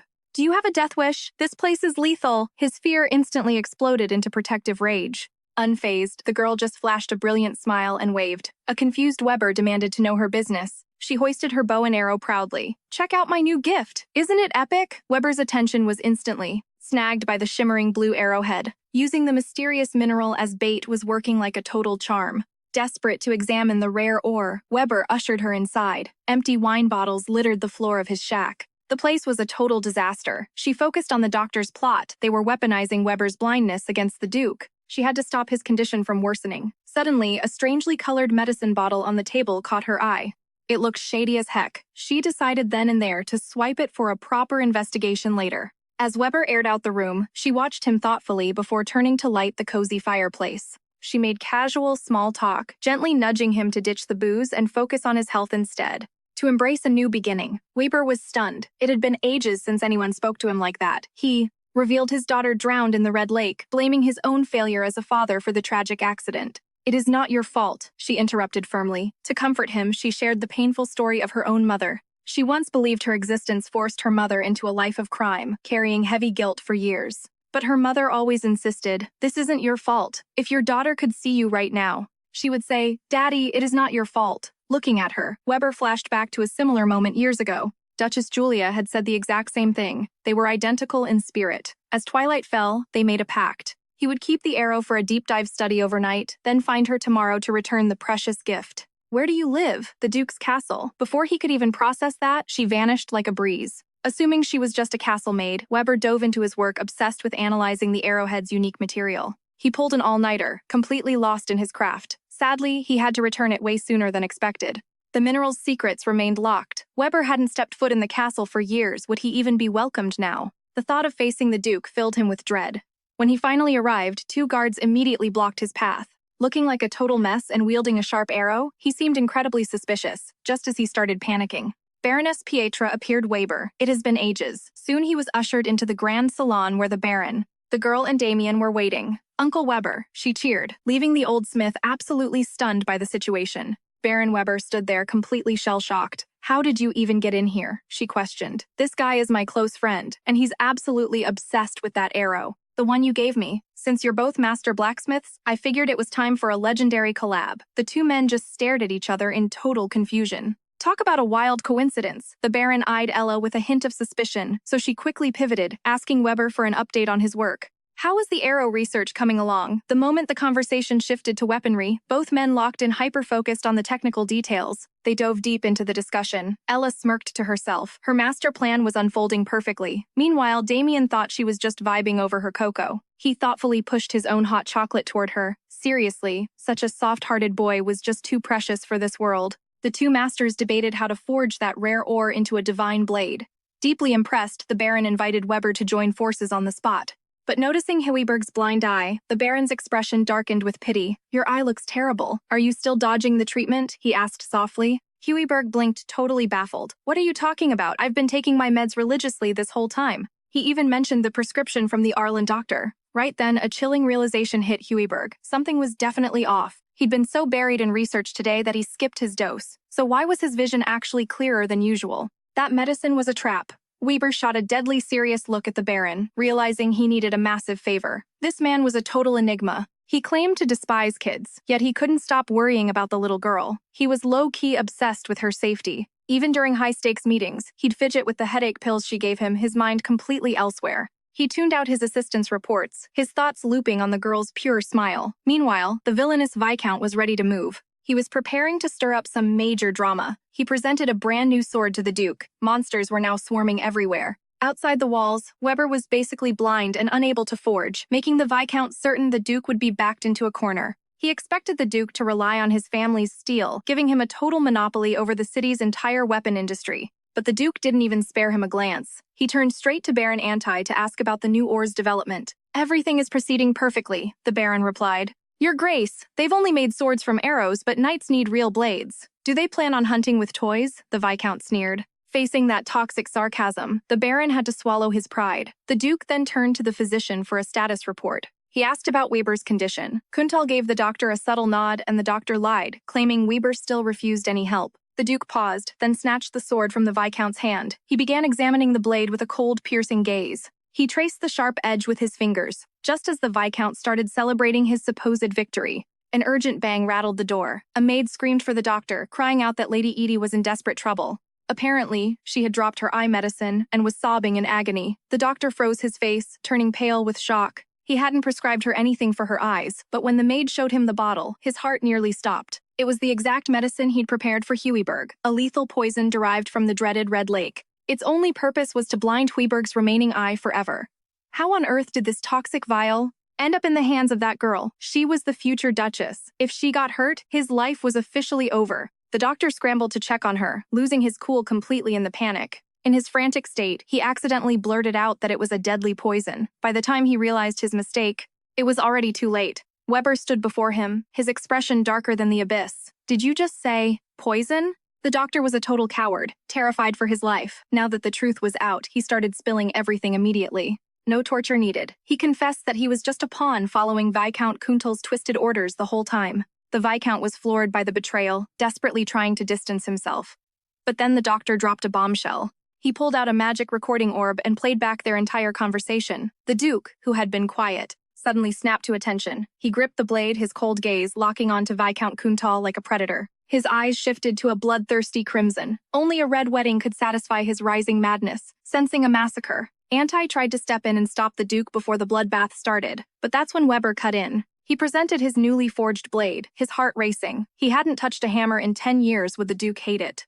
On the contrary, the Duke had been dying to see this. He snatched the masterpiece from Weber's hands. With a single brutal swing, he executed Viscount Kuntal. He then ordered Weber to mass-produce these weapons immediately. Seeing that the Duke held zero grudges, Weber's resolve hardened. "I won't let you down, Antai," he promised. Seeing blood finally satisfied him. The Duke's frantic mania should settle for now. Yet his murderous aura didn't fade. Tossing his blade to Antai, the Duke stormed out. He slammed the door open. Seeing him, she flashed a smile. Suddenly, he was there. He grabbed her. "They said you were poisoned. Do your eyes still burn?" Her face shifted. That guilty look told him everything. This whole scene was just her elaborate trap. Spotting the blood on him, she knew her plan worked. Antai followed her here, all to lure the Duke out. Her emerald eyes remained dazzling and full of life. Relieved, the Duke finally calmed down. Antai offered a silk cloth to wipe the gore. The man was low-key worried and started venting. The young lady is still just a child. Seeing blood will traumatize her. He realized his hands were stained. A maid appeared. "You dropped this." The Duke reclaimed the medicine bottle, gripping it like a precious treasure. He eyed the handkerchief. "Do all knights carry these?" "No, sir." He gave a command. Every knight must carry one now. They had to be ready to clean up instantly. He imagined her using a rough cloth on her delicate skin. Absolutely out of the question. Only the softest embroidered silk was worthy of her. Orders given, he left with grace. He left the two standing there totally confused. What was up with the Duke lately? The boy was already jealous at such a young age. One glance at another kid made him anxious. Hearing others praise her beauty made him seethe. Her grace wasn't for them to covet. Finally, the two kids headed to the market. The buzzing streets immediately hooked them. Planning for her future independence, she started some market research while holding Damien's hand. She told him to hold tight, but Damien pouted. "So, you won't hold my hand elsewhere?" She couldn't resist his puppy eyes. "We'll hold hands whenever you want," he beamed. Damien finally relaxed. Hand in hand, they began their epic street food tour. Damien got sauce on his face, and a guard immediately offered him a handkerchief. The styles were totally different. She thought it was just taste, but it was the Duke's doing. Suddenly, a mysterious little bottle caught her attention in the crowd. The vendor tried to ignore her because she was a kid, but then he saw her guards. He instantly started acting fake. It was a healing potion, but the effects were mid. Though it was pricey, the quality was trash. She initially wanted it for the Duke. Remembering his face when she gave him pills, she figured he'd probably hate this. The maid mentioned a local tradition. Kids on their first outing should buy family gifts. She hesitated. Will he even like it? Then she spotted some jewels. She found earrings that matched Damien's eyes perfectly. Those were a must-buy. Suddenly, a family of 3 crowded the small stall, pretending to browse the goods. She saw through them instantly. The kid was shoplifting. Usually she wouldn't care, but business is business. She wouldn't allow such shady behavior in her future territory. Time for a gift for the Duke. She lunged forward and grabbed him. To catch a thief, you need the smoking gun. The adults tried to play it off, saying the kid was just young and sorry. But under the guards' deadly glares, the man panicked and denied knowing the boy. He was ready to leave the kid to become a slave. The boy totally lost it. "You told me to steal. You promised my stuff back and some bread," he screamed. She couldn't just watch this. These people weren't his parents. They were monsters. They were villains using children for their dirty work. Exposed, the man went feral. He snapped, turning on them with pure venom. If looks could kill, he'd be dust. As the boy was shoved aside, she reached out with a green bracelet. "Wait, this belongs to you," she said, handing over a precious keepsake, stolen by thugs who had coerced the child into a life of crime. Having retrieved his treasure, the boy was deeply moved, swearing a solemn oath to repay her kindness one day. Upon discovering the boy and his siblings lived in a bleak orphanage, she immediately purchased a massive feast for them. "If you ever need a hand, I'm Grace," she offered. Hearing that name sent a chilling jolt through our protagonist. Could this be the legendary Holy Knight Grace from the original story, the one who sacrificed everything for the heroine? Grace was a girl, yet she possessed a stunningly handsome charm that left the MC showering her with compliments. A faint blush dusted Grace's cheeks, but Damien looked absolutely livid beside her, snapping, "Why are you turning red?" While the guards rounded up the fleeing scum, the maid, worried for her lady's safety, rushed to secure some medicine. It was time to head back, and the guard wasted no time tucking both little ones under his arms like luggage. Before departing, she handed the medicine to Grace, offering a final farewell to this future legendary warrior. From now on, Damien was her responsibility. Meanwhile, at the Duke's office, new blades forged from rare minerals were finally complete.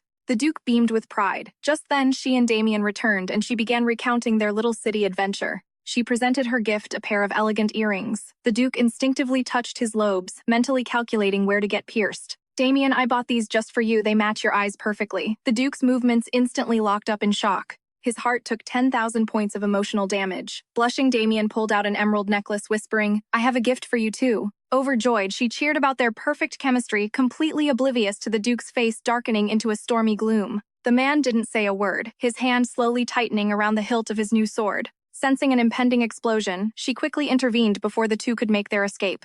"No gift for the Duke?" she asked. Of course there was. She confidently summoned the guard to report their recent criminal bust. She explained she'd dealt with the local thugs as a special surprise, since she wasn't sure what else he'd like. It felt like a massive burden lifted off the Duke's shoulders. Everyone else stood frozen, Baron Weber looking at the Duke with pure pity. Was this even a gift? It was literally just more paperwork. Why was finding a normal present so agonizingly difficult? That night, as she dried Damien's hair, the boy glowed with happiness, still buzzing from their day out together. He was absolutely head over heels for his first ever gift from her, yet a tiny seed of disappointment lingered. He hated being called cute. He desperately wanted to be handsome, just like that girl they'd met today.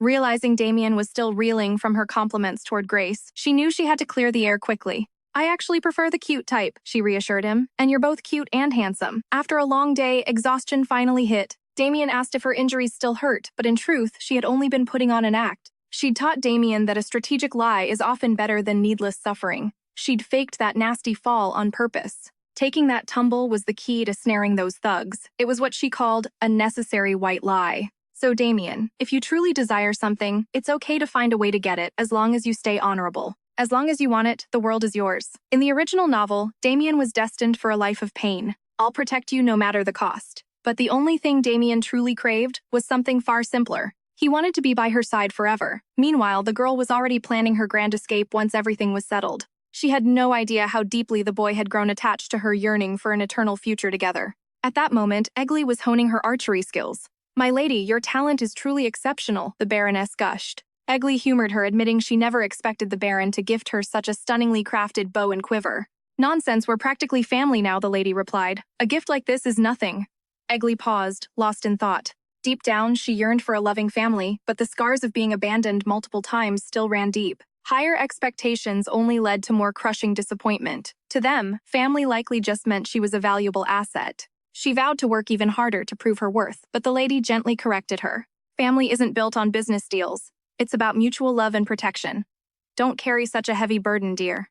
Those were the warmest words she had ever heard. Just then, the Baron's son Gerard made his entrance. Seeing her enjoy the bow brought a bright smile to his face. After all, he'd personally crafted it just for her.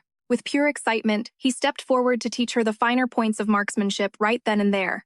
Ella questioned Jared about Huey Berg's blade. The forging process was finally heating up.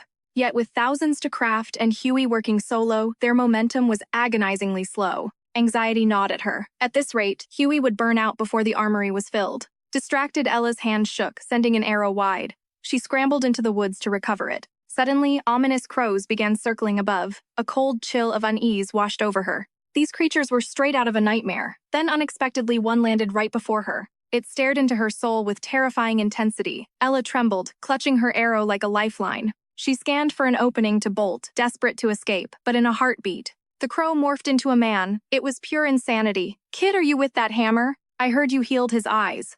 More crow shifters descended. They were definitely looking for Huey. Their fierce aura screamed enemy, but then the leader stepped forward and grasped her hand. "So you're our master's savior." Ella froze, her mind racing to decode his cryptic words. She noticed he touched the monster or arrowhead, yet he remained completely unscathed. A brilliant, wicked idea sparked. Just then, a protective Jared rushed to her side. Seeing the strangers, he lunged forward, shielding Ella and barking at them to back off. The crow folk de-escalated, explaining they only approached to show their profound gratitude. They craved elite forging techniques. Their clan's sole destiny was creating the world's ultimate weapons. Ella recalled a legend about a divine royal sword forged by a shadowy, mysterious tribe. Could these strange avian shifters be the legendary craftsmen from those ancient tales? The man explained that after their leader passed, their secret arts were lost to time. They had stumbled upon Huey's work, and were instantly mesmerized by his god-tier craftsmanship. They viewed him as a deity, but were crushed when Huey suddenly abandoned the forge. Since Ella had restored his vision, the master could finally strike the anvil once more. To them, Ella was a goddess. Hilariously, Huey actually had no clue who they were. This master relationship was totally one-sided. Jared suddenly cut in, "Wait, miss. Can you actually understand them?" Ella blinked, realizing only she could hear their true voices. The shifter explained that communicating with non-humans meant she shared their ancient mystical bloodline. Ella was floored. A mere side character shouldn't possess such legendary hidden abilities. Since they understood human tongue, she led the strange group straight to Huey's cabin. "This is Talon," she announced. "He wants to serve as your apprentice and learn smithing." The crow folk swarmed Huey. Seeing his doubt, Talon moved to prove his worth immediately. Snatching up monster ore, he smirked at Ella. "We'll forge something better than your arrows." Desperate for Huey's approval, the crow shifter's hands became a blur of supernatural speed. He forged monster ore arrows with impossible precision, lighter and sharper than anything they'd seen. Huey was speechless at the quality, and Jared's jaw hit the floor in disbelief. "Are you the lost clan that made the holy sword?" "Yes, that's us." Huey and Jared shared a look of realization. They begged Ella to negotiate a deal. With the Crow clan's help, those thousands of swords would be finished in a heartbeat. Ella smirked internally. Perfect. Everything was falling into place exactly as planned. But she wasn't giving it away. Talon asked if Huey finally accepted their skills. Flashing a mischievous grin, she lied. "He is, but there's one last difficult step." She whispered to the crows to act cold. She was the only translator here. If the boys wanted this god-tier help, they'd have to offer serious benefits first. Later that evening, the Baroness and Jared headed home, their hearts light with victory. Jared was beaming, absolutely hyped to share this game-changing news with his father. Aggie was a total lifesaver. Since her arrival, she'd crushed every problem in her path, proving her worth to everyone. Because of this, they proposed she join the consortium's elite training. She was clearly a business mogul in the making. Unfortunately, the thief's daughter label still haunted her, ensuring she'd always be an outcast. Jared wanted to reveal her secret talent, but his mother shut him down instantly. Only those from rare, ancient minority clans possessed that kind of mystical power. But those clans were supposedly wiped out during the Great War. Now, only the royal bloodline held such divine strength. Jared stood frozen in shock. His mother whispered that Eggie's mom had once plundered the royal family's greatest treasures. But what if she didn't steal gold, but the emperor's own child? If Eggie's true nature was exposed, she'd be dead. She warned Jared to keep this a total secret. Meanwhile, Eggie was buzzing with too much adrenaline to catch any sleep. Her mind was on fire, mapping out her future business empire. She smiled down at Damien, who was out cold. Watching the boy sleep so peacefully warmed her heart. Refusing to disturb him, she decided to slip away for a bit. She crept out from under the covers to clear her head. Outside, the midnight breeze bit at her skin. Strolling through the silent gardens, she stumbled upon the Duke and Auntie. She was about to wave to them, until Auntie suddenly drew his blade and lunged at the Duke. Eggie's heart stopped as the metal found its mark. Blood sprayed as the Duke took the hit. She watched paralyzed as the Empire's strongest warrior was betrayed by his lieutenant. She couldn't just watch. Screaming, she rushed forward, demanding to know why Auntie had turned traitor against his master. Auntie froze, caught red-handed. He scrambled for an excuse, claiming it was just sparring. What a total lie. "Do I look 3 to you, Eggie?" spat, shielding the Duke. But Auntie warned her that the source of danger was behind her. Eggie turned slowly. The Duke was radiating a suffocating, shadowy aura, his eyes glowing a predatory crimson. Had his madness finally snapped? Looking at his gashed skin, she realized only blood could quench this terrifying bloodlust. Trembling, she reached out and grasped the Duke's hand. Slowly, the darkness retreated and the Duke's mind finally cleared. He stared at her, stunned. "Aren't you terrified of me?" he asked. Eggie simply shook her head in response. If the curse truly consumed you, she whispered, you'd have torn everyone else apart before ever touching me. The Duke's wounds closed with supernatural speed. He watched her poise, wondering if she was already used to such carnage. Eggy suddenly realized she was acting way too grown-up for a kid. She had completely broken her cover. She quickly fumbled for an excuse to hide her maturity. The Duke didn't push, simply telling her to forget tonight. Aren't you going to sleep, Your Grace? The Duke sighed heavily, admitting that nightmares always stole his rest. Want me to help you sleep, she offered. Back at the orphanage, kids who held her hand always slept like babies. She figured if she stayed by his side, she could act as a shield against the darkness in his mind. She didn't expect him to agree, but surprisingly, the Duke actually led her straight to his private chambers. So how exactly does this work, he asked, acting as strangely docile as a giant house cat. She tucked him in, pulling the blankets tight. Cover up, she scolded. You'll catch a cold with your chest out. Warmth is the ultimate sedative. He grumbled under his breath, but still let her wrap him up like a burrito. The Duke asked if she played Sandman for everyone. Don't you ever have bad dreams of your own, he questioned. Real life is way scarier than any dream, she blurted out. Crap, she'd done it again. Too deep for a child. She quickly pivoted, whining about hard chores and terrible food. Suddenly the Duke brought up her mother. He confessed that every time he looked at her, a hauntingly familiar face flashed before his eyes. What was your mother's name? He asked. Eggy's heart hammered against her ribs. This was dangerous territory. The thief label was a constant sting to her pride, but she had to answer him eventually. Her name was Sinon, Eggy whispered. The Duke's expression fell, his hope flickering out. He'd been overthinking things. The Duke admitted he was finally getting drowsy. Eggy beamed. Her sleep magic method actually worked after all. Maybe my brain just prefers sleep over listening to you talk, he joked. His sharp tongue was still lethal. But then his voice softened. He apologized for the horror he'd shown her, and for doubting her all along. A wave of warmth hit her, though she was still clueless about what he had actually suspected her of. Just as she opened her mouth to ask for the truth, she realized the Duke had already drifted into dreamland. Before she could even ask, she realized the Duke had already drifted into a deep slumber. Summoning her courage, she gently brushed the Duke's forehead before ghosting out of the room. Sleep tight. The big day had arrived. The temple clergy were descending upon the orphanage to bestow divine blessings. Grace's heart raced with anticipation. Those priests were finally bringing a massive haul of supplies for the kids. A feast was finally on the menu. Suddenly, a priest with striking green eyes caught Grace's attention. Could it be her? Grace bolted toward them only for her excitement to crash into a total stranger. She stuttered an apology, explaining the mix-up her long-lost friend shared those exact same emerald eyes. Hearing this, the green-eyed cleric's demeanor shifted instantly as he lunged forward to seize Grace's hand. He grilled her for every tiny detail, but as the sun dipped, the temple visit officially wrapped up. Aubrey finally dropped the act, scrubbing her hands in pure revulsion. Touching orphans was clearly beneath her. An unexpected green-eyed brat in Suez territory, seeing the child sent her into a total mental crisis. Just then, the clergy gasped. Aubrey's eyes were glitching, flickering from green to a suspicious shade of orange. Is it just the sunset? Panic surged through Aubrey. She shielded her face, claiming she was totally exhausted. Safely back in her room, she slammed back a vial of magic potion to fix her failing disguise. Her eyes faded back to green. A terrifyingly close call. Right then, her father's magic signal flared up. His voice boomed through a crystal ball, demanding a report.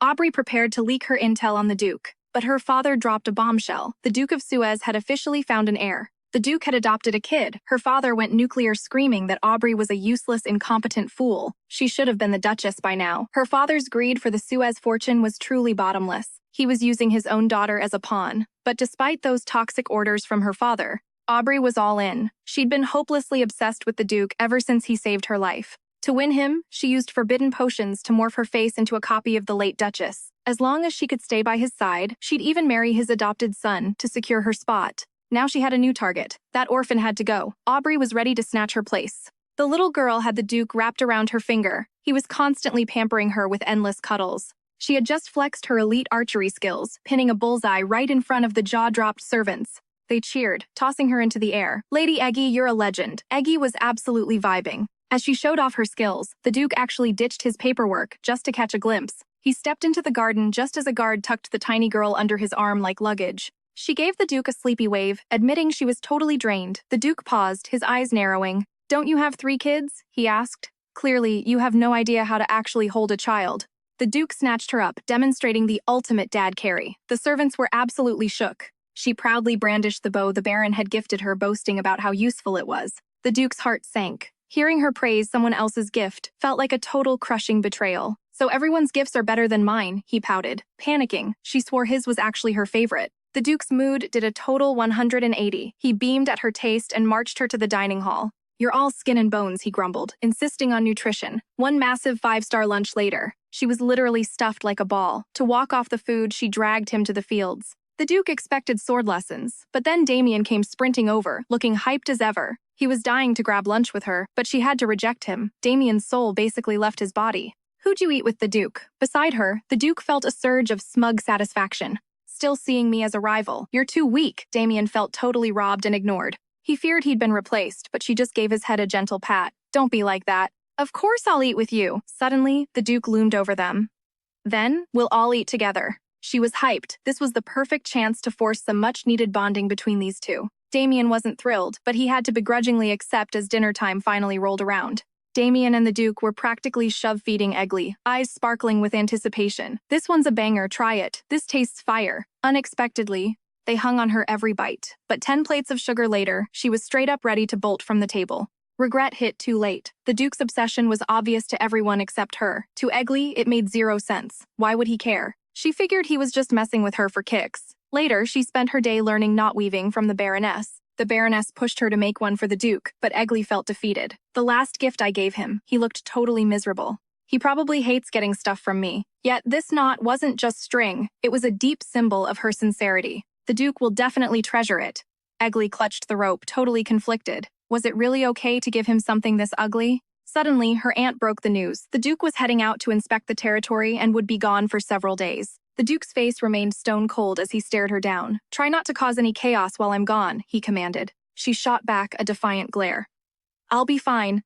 Besides, the Baron and Weber will be here to keep me company." The Duke's mood soured instantly. "You already call them family." He departed into the night, his expression darker than ever. She hurriedly retrieved a handmade knot. "Your Grace, I crafted this myself. It's simple, but they say it protects you. If you hate it, that's fine." But mid-sentence, the Duke snatched the charm right from her hands. Stashing it away, he smirked. "This thing is so hideous, I'll keep it forever just to troll you." Speechless, she froze. In a heartbeat, the Duke's hand brushed her hair. "I'm just kidding," he whispered. "This knot is stunning, thank you." Before departing, he dropped a rare stay safe to Egli, leaving her heart soaring with pure joy. That was her first ever win, a real compliment from the Duke. Fast forward, she and Damien are out testing some lethal newly forged steel. Weber and Talim soon arrive to greet them.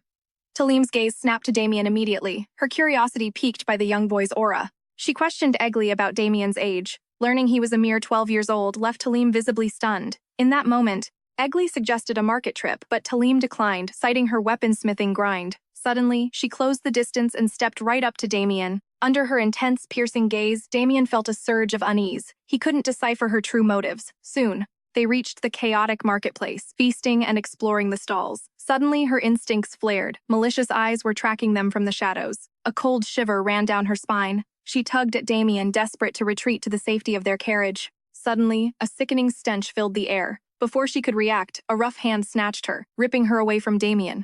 Damien screamed Ella's name into the suffocating crowd. But 2 small children were powerless against the crushing sea of people. They drifted apart, lost in the chaos. Just then, their maid intervened, pinning the kidnapper to the ground with expert precision. "My lady, are you all right?" Damien rushed to her side, his voice trembling as he checked for injuries. She forced a smile to calm him, but the nasty bruise blooming on her wrist caught his eye. Damien froze. The culprit began wailing for mercy. He claimed he was just a desperate man, pushed to the brink by grief. He was searching for his lost daughter. Seeing a blonde girl with emerald eyes, he'd convinced himself it was her. The crowd gasped in shock. Everyone noticed the uncanny resemblance between the ragged man and the noble Ella.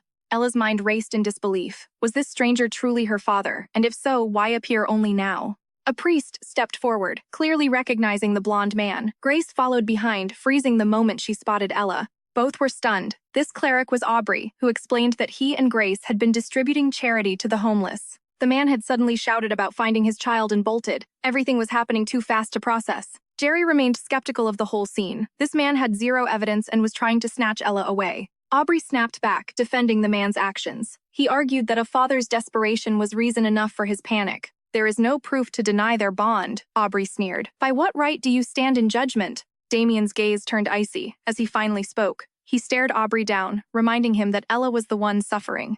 "She decides what is wrong, not you." Damien ignored the priest's protests, focusing entirely on Egli's throbbing injury. Seeing Damien's fierce protective aura, Egli felt a wave of relief. His presence was the only thing keeping her grounded. She couldn't let this sudden arrival cloud her judgment. She needed a clear head to navigate this suspicious encounter.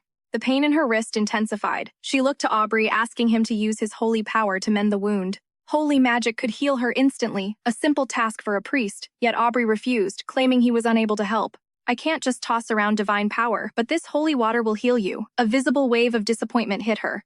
These so-called holy men catered to every noble's whim, yet they treated Ella like trash. Why the double standard? Just before that suspicious liquid reached, Damien intervened, shattering the vial with a single aggressive strike. Shielding Ella, he glared at Aubrey with ice in his veins. Are you even a priestess? You reek of something foul. Panic surged through Aubrey. Had this brat sensed her trap? Those piercing blue eyes. They felt hauntingly familiar. Grace's heart raced. She suddenly recalled a filthy caged boy she'd once bought illegal potions from years ago. It was him, the same cold stare. That wretched lab rat pumped with experimental drugs was actually the Duke's heir. His poisoned past gave him a nose for tainted water, but without evidence, he was powerless to stop her. Grace lashed out, calling Damien a disrespectful brat while claiming Aubrey was a saint who funded her entire orphanage. Yet a chilling realization hit Ella. Damien knew the truth, but Aubrey was backed by the Emperor's divine temple. Ella feared that picking a fight with the church would ruin Damien. She still couldn't grasp Aubrey's true motives. What was hidden in that vial? Before she could think, the mysterious man let out another agonizing, guttural groan. The stranger insisted Ella was his own flesh and blood. Furious at the blatant lie, the maid slapped him. You claim she's yours, the maid hissed. Then name your wife and tell us exactly where you met her. He stammered, claiming his wife kept her identity a secret. Surprisingly, Ella realized his story actually made total sense. Her mother was a legendary phantom thief after all. She would never expose her real name to a stranger. Seizing the moment, Aubrey chimed in. As a divine messenger, she offered to settle the dispute using holy water. A simple blood test in the water would reveal the truth. Were they father and daughter or total frauds? One drop of blood each would decide their fate. Was this man truly Ella's? Para que ella accediera a la prueba de parentesco, Aubrey empezó a persuadirla frenéticamente, incluso mencionando al duque. Suez. Dijo que el duque seguramente querría ver su reunión de padre e hija, pero ella de inmediato detectó la falla en sus palabras. ¿Cómo sabe esta clériga que vivo en el castillo del duque llegaron hoy en el carruaje de Jared? Y no revelaron mi identidad en el camino. Esta clériga definitivamente tenía motivos ocultos. Para aclarar la razón, ella fingió estar preocupada diciendo que como la clériga ya no realizaba ceremonias de purificación, en el castillo del duque la enfermedad del duque había empeorado, así que le suplicó a Aubrey que le diera un poco de agua bendita para poder retribuir la bondad del duque y aliviar un poco su condición. Todos los presentes se conmovieron por la piedad filial de ella. Ella miró expectante a Aubrey. Aubrey estaba furiosa, pero no podía demostrarlo. Originalmente quería manipular a ella, pero inesperadamente ella había tomado el control. Así que ambas partes acordaron realizar la prueba de parentesco en la casa del duque 4 días después. Las criadas estaban muy arrepentidas, sintiendo que fue por su negligencia que se llevó a la lesión de ella. Pero ¿cómo podría ella culparla? Aunque ella indicó que fue solo un accidente, las criadas aún se sentían culpables. Ella estaba algo confundida. Si eran las criadas o la familia del varón, la gente aquí parecía preocuparse mucho por ella. Pero ella solo era la hija de un ladrón que por casualidad llegó a la mansión del duque ocupando el lugar destinado para la protagonista femenina. Ella se iría tarde o temprano. ¿Por qué estas personas se preocuparían tanto por ella? Pero ahora no era momento para estar emotiva. Le contó a la doncella principal sobre el encuentro de hoy, con su supuesto padre biológico. La doncella principal estaba muy ansiosa. Ahora que tanto el duque como el varón estaban ausentes, no había nadie a cargo. Además, el duque no había firmado ningún documento para adoptar a ella, así que ella seguía sin tutor legal. En ese momento, el clero propuso que no tenían razón para rechazar la prueba de parentesco y envió a alguien a transmitir el mensaje al duque, dejando que ella descansara bien. Después de que todos se fueron, ella consoló a Damien, que había estado callado por mucho tiempo, preguntándole si estaba asustado por los eventos de hoy. Pero Damien de repente se disculpó. Atribuyó la causa del encuentro peligroso a sí mismo, culpándose por soltar la mano de ella. En el momento crítico, la apariencia culpable del niño hizo que ella se angustiara mucho. Ella explicó repetidamente que fue solo un accidente. Esperaba que Damien no se culpara tanto. De lo contrario, todos los que lo amaban estarían tristes. Además, quien debería disculparse era ella misma. Fue su aparición repentina la que causó que la historia original desviara la trama. Fuera como fuera, ella resolvería este problema. Ella le pidió a Damien que le trajera un chocolate caliente, mientras ella escribía una carta en secreto. Tenía curiosidad por qué un clérigo menor conocería su identidad. ¿Y cuánto sabía el templo detrás de ella o incluso el palacio imperial sobre ella? En lugar de esperar la desgracia, mejor tomar la iniciativa. Ella alteró el escudo familiar en el sello de cera del sobre. Que esta carta se convirtiera en cebo pronto. Damien trajo el chocolate caliente. Los dos pequeños compartieron juntos esta dulce bebida.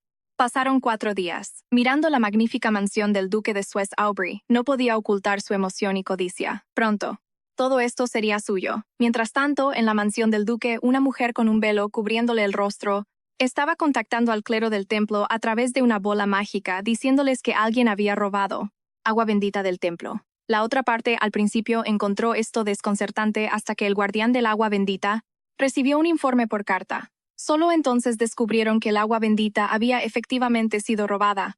La mujer les dijo que la ladrona estaba con ella y urgió que llegaran rápido. Después de hacer todo esto, ella levantó su velo. ¿Es este regalo de bienvenida lo suficientemente sincero? Será una gran sorpresa para la clériga Aubrey. Afuera de la mansión del duque Aubrey estaba instruyendo al hombre rubio sobre algo diciéndole que siguiera fingiendo ser el padre de ella, como antes. Después del éxito podría tener todo el dinero que quisiera. Resultó que la verdadera identidad del hombre era solo un matón callejero contratado por Aubrey únicamente para llevar a cabo su plan. En ese momento, ella y Damien llegaron a la puerta de la mansión del duque. Aubrey primero preguntó si la herida de ella había sanado. Luego saludó a Damien, pero Damien la ignoró completamente tras intercambiar cortesías. Todos entraron al salón de recepción. Cuando Aubrey supo que el duque no estaba en casa, claramente dejó de sonreír en apariencia, pero en realidad estaba bastante enojada.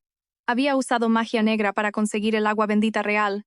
Hizo tanto esfuerzo, y ni siquiera estaba el duque. Pero eso no era del todo una mala noticia. Con el duque ausente sería más fácil alejar a ella. Aubrey deambuló por el lujoso salón de recepción, sin ninguna de las restricciones ni cortesías que se esperan de una invitada a la jefa de las sirvientas. No pudo evitar pensar por qué esta clériga actúa como si fuera la dueña de la mansión del duque. En ese momento, Aubrey propuso hacer la prueba de parentesco para ella. Ella parecía algo tímida y quería que Aubrey la abrazara para calmar sus nervios. Tras un breve abrazo, Aubrey cortó el brazo de ella para dejar que la sangre cayera en el agua bendita. Toda la botella se volvió roja al instante. Luego fue el turno del hombre rubio. Si su sangre cambiaba al mismo color al caer en el agua bendita, eso probaría que eran padre e hija biológicos. Pero Aubrey ya había manipulado el agua. Sin importar de quién fuera la sangre que entrara, el color cambiaría al mismo color. Aubrey apenas podía contener su sonrisa de satisfacción. Justo cuando la sangre del hombre estaba a punto de caer, ella accidentalmente derramó el agua bendita. Este inesperado suceso enfureció instantáneamente a Aubrey. Justo cuando su plan estaba a punto de funcionar, ella lo arruinó. ¿Sabes cuánto esfuerzo puse en esto? Los niños son realmente molestos. Todos los presentes quedaron impactados por esas palabras al ver que todos la miraban. Aubrey se dio cuenta de su arrebato explicando que se había emocionado un poco, como el agua bendita se había derramado. Tendrían que hacer la prueba otra vez la próxima vez. En ese momento, ella mencionó de repente preguntándole a Aubrey sobre la última vez que intentó usar agua bendita para tratar la enfermedad del duque. Pero Aubrey dijo que no había traído agua bendita extra ese día. Ah, sí, pero claramente tienes otra botella en tu túnica. Las palabras de ella pusieron a Aubrey en alerta de inmediato. ¿Cómo lo supo? Fue por el abrazo. Hace un momento. En ese punto, ella se acercó a su oído y preguntó en voz baja, «Nunca dije que vivía en la mansión del duque. Sin embargo, viniste directamente aquí. ¿Cómo lo supiste?» Por suerte, ella había descubierto a tiempo las irregularidades de Aubrey, porque la apariencia de esa persona era demasiado sospechosa. Lo más cruel fue que Damien percibió un olor pútrido en ella. ¿Cómo podría una clériga angelical tener ese olor? La respuesta era simple. Esa persona no era clériga en absoluto. Aubrey no esperaba que ella descubriera tan rápido el agua bendita escondida en su túnica. Justo cuando pensaba en cómo disimularlo, un sirviente informó desde afuera que otro clérigo había llegado. Aubrey sintió que esto era ominoso. El clero que llegaba parecía muy ansioso.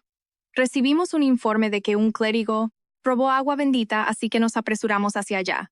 El clérigo caminó directo hacia Aubrey. Al entrar exigiendo que entregara el agua bendita, Aubrey apretó el frasco contra su pecho retrocediendo repetidamente. Si la descubrían, estaría condenada. Notó la mirada inquisitiva de ella, luego dirigió la punta de su lanza hacia ella. Había pasado por innumerables dificultades para llegar a este punto, todo arruinado por esta maldita chica. Aubrey pellizcó violentamente a Ada. Lo hiciste a propósito, ¿verdad, maldita chica muerta? De repente activó magia negra. amenazando que si no podía ver al duque Suez, arrastraría a todos al infierno. Todos los presentes quedaron atónitos por este giro de los acontecimientos. Incluso el clero estaba indefenso contra ella. Solo Damien se adelantó protegiendo a ella. En ese momento Aubrey se había vuelto espeluznante y aterradora. Estás tratando a esta maldita chica como tu nueva señora. Desafortunadamente tú tampoco eres necesaria, muere. Una poderosa magia negra surgió instantáneamente a punto de atacar a los dos pequeños en ese momento crítico. De repente, una figura alta bloqueó el ataque. Por ellos era el duque. Aubrey también. Fue presionada contra el suelo por los guardias que llegaron. Ella luchaba tratando de defenderse. La tía encontró la botella de agua bendita en ella. El clero la identificó inmediatamente, como la que faltaba al templo. «Ahora explica qué pretendías hacer con mis hijos», preguntó el duque. El hombre rubio estaba extremadamente nervioso, tartamudeando que ella era su hija perdida hace mucho tiempo. El duque se burló. Si realmente era el padre de ella, simplemente habría estado de espectador viendo cómo ella era atacada con magia negra, completamente indiferente. El duque se volvió para preguntar a ella: ¿crees que él es realmente tu padre? Es decir, ¿quieres ir con él? Honestamente, ella solo quería quedarse aquí, pero ¿tenía ella alguna opción? Ella solo era hija de un ladrón. A veces incluso ella misma se despreciaba. Si quieres quedarte, entonces quédate. Después de todo, no. Solo los lazos de sangre pueden llamarse familia. Las palabras del duque dejaron a ella profundamente conflictuada. Alguien tan inútil como yo tiene derecho a elegir. Sí lo tienes. Damien tomó la mano de ella, sus ojos totalmente sinceros. Dejaron a ella un poco aturdida. El chico dijo solemnemente a la chica: tú no eres una persona inútil. El duque abrió la botella que contenía agua bendita y la vertió sobre la cabeza del hombre rubio. Instantáneamente cambió la apariencia del hombre. Su disfraz de magia negra fue purificado por el agua bendita y el hombre entró en pánico, diciendo que todo se hizo bajo las instrucciones de Aubrey, pero Aubrey seguía negándolo. Se negaba obstinadamente, afirmando que no sabía nada. «Realmente no sabes nada, Flugel». Al escuchar al duque decir repentinamente su apellido, Aubrey se congeló. Solo entonces notó que había sido contaminada por el agua bendita y los residuos en el suelo. Su rostro había vuelto a su apariencia original. Solo ahora Aubrey verdaderamente temió y suplicó en voz alta al duque, pidiéndole al duque que le diera una oportunidad, pero no habría más oportunidades. Viendo a Aubrey ser arrastrada por los guardias, ella suspiró aliviada. Finalmente todo había terminado gracias al consuelo de Damien. Ella se sentía mucho mejor, pero al ver al duque se sentía algo culpable. Él me dijo que me quedara tranquilamente en casa. Y sin embargo causé un gran problema. El duque, sin embargo, tomó la mano herida de ella, mirándola con ojos llenos de tristeza. El prolongado desgaste mental la dejó sumamente agotada. De repente tropezó y se desmayó en brazos del duque. Tras el examen del doctor se confirmó que ella había sufrido un trauma mental anteriormente, y que con frecuencia enfrentaba situaciones así. Esta vez finalmente había llegado a su límite. El duque guardó silencio. Era la resistencia y fortaleza que la niña mostraba antes, en realidad impuesta por la realidad. «Soy un tonto, ni siquiera lo sabía». El duque fue a la mazmorra, interrogando severamente al clero del templo. El clero también admitió que fue por su negligencia que el agua bendita fue robada. Dadas las graves consecuencias, para compensar cumplirían todas las solicitudes del duque. Ya que así era el duque, no se anduvo con formalidades, diciéndole al clero que en 2 días enviaría 2 formularios de consentimiento de adopción al templo y que en ese momento debían obedientemente sellarlos y aprobarlos. Después enviaría otro formulario de consentimiento de matrimonio y ellos podrían decidir qué hacer. El clero encontró esto difícil. La adopción era una cosa, pero el matrimonio debía ser informado a la familia real.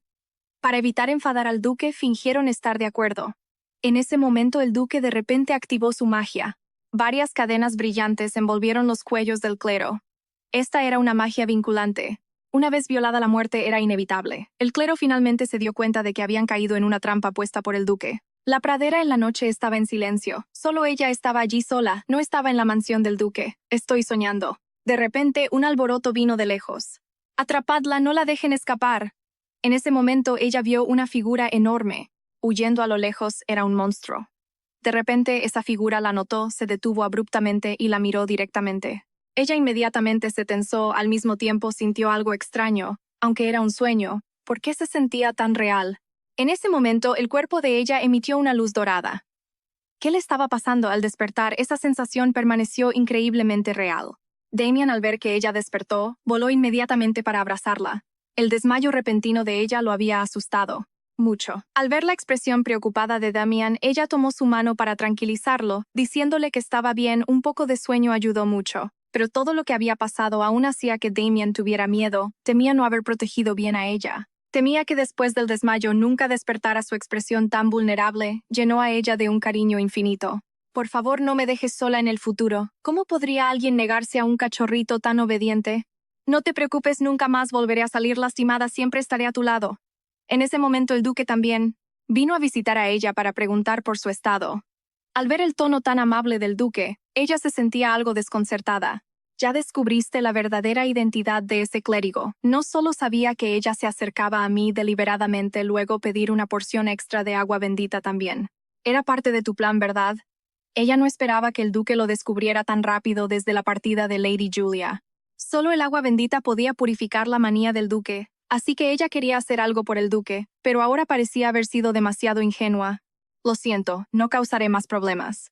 No necesitas disculparte, el duque no pensaba que ella hubiera hecho algo malo.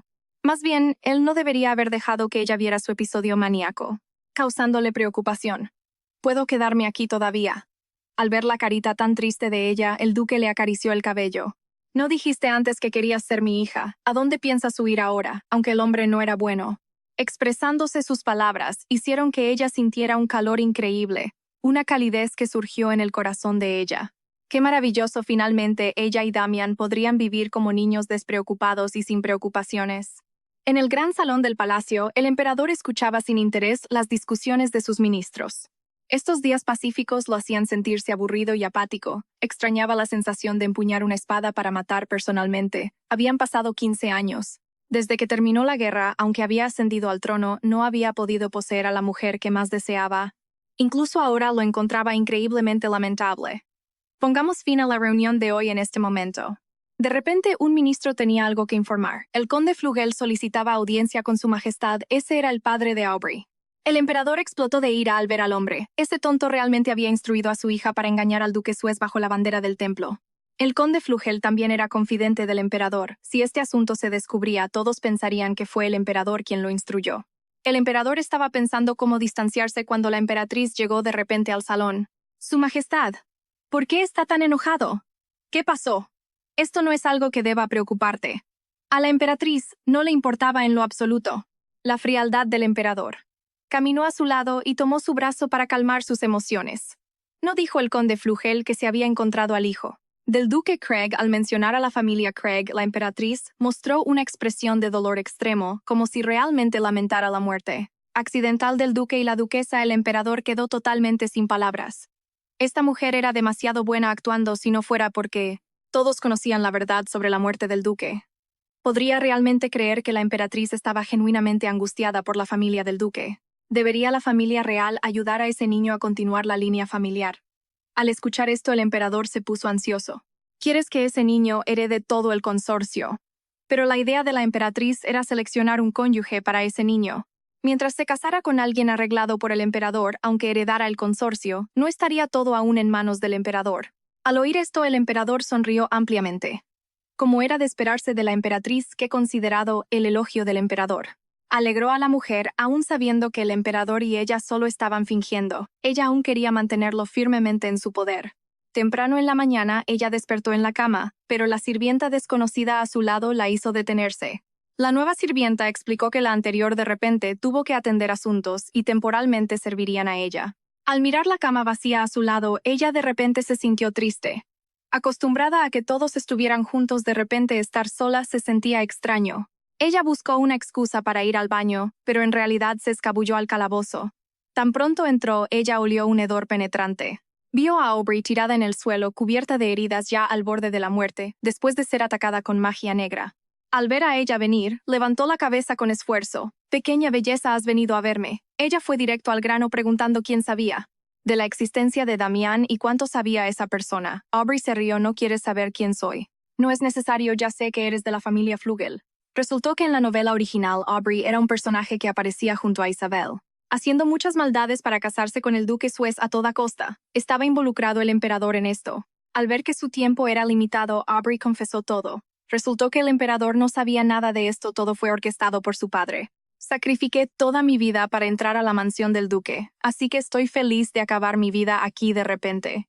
Aubrey extendió la mano hacia ella a través de la puerta de la celda, miró a los ojos de ella y murmuró, no es de extrañar que esa persona siempre se arrepintiera. Estos ojos son realmente hermosos, no importa cómo los mires. Con eso se desplomó. La chica solo había raspado su mano, pero el duque estaba desconsolado cargándola por todas partes, temiendo que diera unos pasos y empeorara su herida. No es un poco exagerado, duque. El duque estaba completamente imperturbable, aprovechando para pellizcar las mejillas. De la chica la textura era agradable, y simplemente no podía parar. Ella recordó lo que había dicho Aubrey. Probablemente el emperador aún no sabía su verdadera identidad, pero con el templo ahora involucrado, su identidad sería expuesta tarde o temprano. Parecía que necesitaba recaudar fondos rápidamente y prepararse para lo peor. En ese momento el duque cargó a ella hacia el comedor, solo para ver al varón y a su hijo esperando ahí. Ella lo saludaba con calidez cuando inesperadamente ambos cayeron de rodillas. Con un golpe al unísono se disculparon con la chica. Lo siento, señorita, todo es nuestra culpa. Ella finalmente se dio cuenta de que se estaban disculpando por el incidente con Aubrey. Después de todo, fue Jared quien la llevó al mercado, donde se encontraron con Aubrey, pero no podían haber sabido que algo así pasaría. Está bien, por favor, levántense. Pero el duque no permitiría que ella los perdonara tan fácilmente. Están a punto de convertirse en miembros de la mansión del duque. Como sirvientes fallaron en protegerte, así que merecen ser castigados. Ahora cuelga a Jared fuera de la ciudad. Lo que ella no podía creer con sus oídos. Apresuradamente agarró la ropa del duque para detenerlo. ¿Cómo puedes quitarles la vida por algo tan pequeño? Viendo los ojitos suplicantes de ella, el duque no cedió en absoluto. El duque no cedió ante su petición. Ella intentó detener a los guardias, pero era inútil. El ambiente se volvió tenso entre ambos. Ahora ella estaba enojada. Si no estás de acuerdo, no comeré. Luchó por salir de los brazos del duque. Al ver que Egli estaba realmente enojada, el duque tuvo que aceptar perdonar al varón y a su hijo. Señorita Egli, muchas gracias. Entonces, por favor, libere también a mis sirvientas. Egli ahora entendía la verdadera razón de la desaparición de las sirvientas. Debieron haber sido implicadas. Castigadas también, Carol y Allie no podían soportar separarse de ellas. Las interacciones diarias ya habían creado lazos emocionales. Solo pensar en no volver a verlas hacía que ella se sintiera muy triste. El duque se ablandó al ver las lágrimas de la chica, prometiéndole que también liberaría a esas sirvientas. Así que por favor, no llores. En este momento Damien terminó su entrenamiento y también llegó al comedor. Ella lo saludó con una caricia afectuosa en la cabeza. Con todos presentes, el duque habló sobre el asunto. Pronto ella oficialmente se convertiría en hija venta adoptiva del barón Amanta. Una vez completados los trámites de adopción, de inmediato prepararían la boda de ella y Damien. La familia real ya sabía esto. Para evitar imprevistos deben casarse pronto. El duque advirtió al varón con cara de disgusto. Ustedes son solo la familia nominal de ella. Después de casarse, ella seguirá viviendo en la mansión. Solo aquí está su verdadero hogar. Al pensar en convertirse pronto en verdadera familia con ella, Damien no pudo evitar sonreír. Finalmente había esperado este día. Después de que el templo entregó el formulario, ella, como hija adoptiva, visitó oficialmente la mansión del varón con Damián, varón y hermano. Por favor, cuiden de mí de ahora en adelante. Pero desafortunadamente la baronesa estaba indispuesta ese día. Ella se sintió algo decepcionada al escuchar esto. Después de una charla casual ya era tarde, y ambos se prepararon para regresar a la mansión del duque. El carruaje en que viajaban estaba sucio. Era difícil de limpiar antes de que ella terminara, pero Jared le dijo que ya lo habían limpiado. Es difícil limpiar con paños comunes, pero usando esto es fácil. Ella miró la extraña cosa en la mano. Era corteza de árbol. Esta corteza viene del árbol regle. Su capacidad de absorción aumenta muchísimo. Cuando toca agua, por eso, es excelente para limpiar. Ella sintió que había descubierto un nuevo continente. Esto es increíble. El árbol regle fue originalmente un regalo al duque Suez por parte del padre de Damián, el duque Craig. El duque le dio una parte al varón. Así fue como Jared descubrió este uso en secreto. Si el duque supiera cómo lo estaba usando, seguro se enojaría. Ella aceptó y pidió más corteza. Si lograba investigarla y desarrollarla bien, podría alcanzar rápidamente su independencia financiera. Cuando llegó la hora de partir, el varón y su hijo fueron a despedir a ella. Adiós, hermano. Como ahora somos familia, llamarte varón es muy formal, así que te llamaré según tu edad. Entonces nos veremos la próxima vez, abuelo. El varón se movió ligeramente, sintiendo que algo estaba mal. Como de repente se convirtieron en generaciones diferentes, ella regresó a casa sintiéndose agotada. aunque solo había salido un rato porque estaba tan cansada y Damien aún tenía que ir a entrenar. Una resistencia envidiable. Justo cuando ella se preparaba para descansar, llegó la jefa de criadas. Señorita, gracias por pedir específicamente al duque que nos dejara regresar. No podemos recompensarla. Pero ella se sentía muy culpable. No pensaba que les hubiera hecho un gran favor, más bien. Se sentía mal por ocultar su pasado. En realidad, escuchaste ese día que soy hija de un ladrón. No te lo dije porque temía que me odiaras, pero ahora ya no quiero mentirles a todos. Realmente me gusta estar aquí, pero ella también sabía claramente que por las acciones de su madre, el refugio en la mansión del duque equivalía a oponerse a la familia real. ¿Cómo podría obligarlos? Señorita, en realidad lo supimos hace mucho. El duque nos lo dijo el primer día que llegó aquí. Las criadas no querían que ella se sintiera cargada por eso. Todas fingían no saber nada. Como miembros de la mansión, protegerla es nuestro deber. Estaremos a su lado como antes, hasta que nos abra completamente su corazón. Ella se conmovió hasta las lágrimas con estas palabras. Nadie la había despreciado. Comparado con haber sido abandonada 3 veces antes, ahora encontró un hogar. Ese día los dos jugaban en el jardín. Damien tejía una corona de flores. Damien, me veo bonita. Sí, Egli, eres hermosa. Hasta que de repente apareció una figura extraña. Joven maestro, me alegra mucho verlo, soy Ventia Sharon. Si no le importa, puedo hacer una corona de flores con usted. Esto dejó confundidos a ella y Damien, la chica llamada. Ventia era de la rama de la familia Duke Creek. Como era pariente de Damien, ella no pudo rechazar su petición. Pero la expresión de Damien claramente mostraba su negativa. Ella, sin embargo, pensó más en ello. Si este asunto daba alguna ventaja a los sirvientes Creek, tampoco beneficiaría a Damien. No hay necesidad de crear conflicto. Por algo tan pequeño. Por el bien de ella, Damian accedió a regañadientes. Ella quiso enseñarle a Ventia cómo hacer una corona de flores juntas, pero la chica ignoró completamente a ella, acercándose a Damien con excesiva adulación. Joven maestro, este invernadero es tan hermoso. ¿Podría presentarme las flores? Damien se negó diciendo que él tampoco estaba familiarizado con ellas. Al ver que Ventia aún se aferraba a Damien, ella amablemente se ofreció a presentárselas, pero fue rechazada con un no, solo quiero que el joven maestro me las presente. Tú, sirvienta, no deberías interrumpir. Sirvienta. Wow, ahora me he convertido en sirvienta, así que me estaba ignorando deliberadamente. Ella no tuvo más opción que presentarse. Soy ella, la hija adoptiva recién llegada del barón Amanta. Al saber esto, Ventia rápidamente se disculpó con ella diciendo que había malentendido antes, pidiendo a ella que no se preocupara. Ventia vagó por el jardín del invernadero. De repente sus ojos se iluminaron un grupo de rosas brillantes. Llamó su atención. Se apresuró con entusiasmo, ignorando por completo la amable advertencia de ella de tener cuidado. Efectivamente, pateó una piedra y cayó de manera espectacular. La delicada joven estalló en lágrimas al instante. Me duele tanto que siento que me muero. Damien se molestó por su llanto, sugiriendo llevarla al doctor, pero Ventia dijo que le dolía mucho. La pierna para caminar y necesitaba apoyo. Damián, temiendo que ella se cansara, apoyó a regañadientes a Ventia, quien inmediatamente se iluminó de alegría. Gracias, joven maestro. Señorita Ventia, exclamó de repente. Una voz. Una mujer tomó a Ventia en sus brazos, preguntando ansiosamente qué le había pasado. ¿Qué exactamente sucedió y quiénes son estas personas? Enfermera, no sé si solo estaban jugando conmigo. Me caí porque estaba corriendo sin cuidado. Ella sintió que la actitud de esta enfermera era extraña. Claramente ellos eran los invitados, sin embargo. Ella se mostraba tan defensiva con ellos. La enfermera era persistente y arrogante. Este asunto no se puede resolver tan fácilmente. Tú, como acompañante de juego, realmente viste caer a nuestra señorita. Debo reportarlo al duque y hacer que seas disciplinada adecuadamente. ¿A quién vas a disciplinar? Nadie esperaba que el duque llegara de repente. El hombre preguntó con frialdad. ¿Piensas disciplinar a mis hijos en mi mansión? Esta mujer había sido extremadamente arrogante. Hace solo un momento, y al siguiente estaba arrodillada y rogando perdón, solo porque una sirvienta se atrevió a disciplinar a los hijos del duque, y fue sorprendida en flagrancia por el duque. Duque, por favor, perdóneme. No soy a quien debe pedir perdón. La mujer rápidamente pidió perdón a ella y a Damián. Lo siento por haberlos ofendido, por favor, perdónenme. Justo entonces llegó apresuradamente. Un hombre era el padre de Ventia. El vizconde Charón inmediatamente reprendió a Ventia por ser tan impulsiva.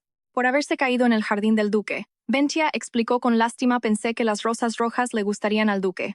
Usando magia para mostrar a todos las rosas que había recogido. Escuché que a la difunta duquesa le gustaban las rosas rojas. Por eso quería recoger algunas para el duque personalmente. Ventia, Parecía completamente desamparada, sin notar la expresión cada vez más fría del duque. Todo es mi culpa. Por favor, no culpen a la enfermera, por favor, perdónenla. La chica se arrodilló suplicando a ella.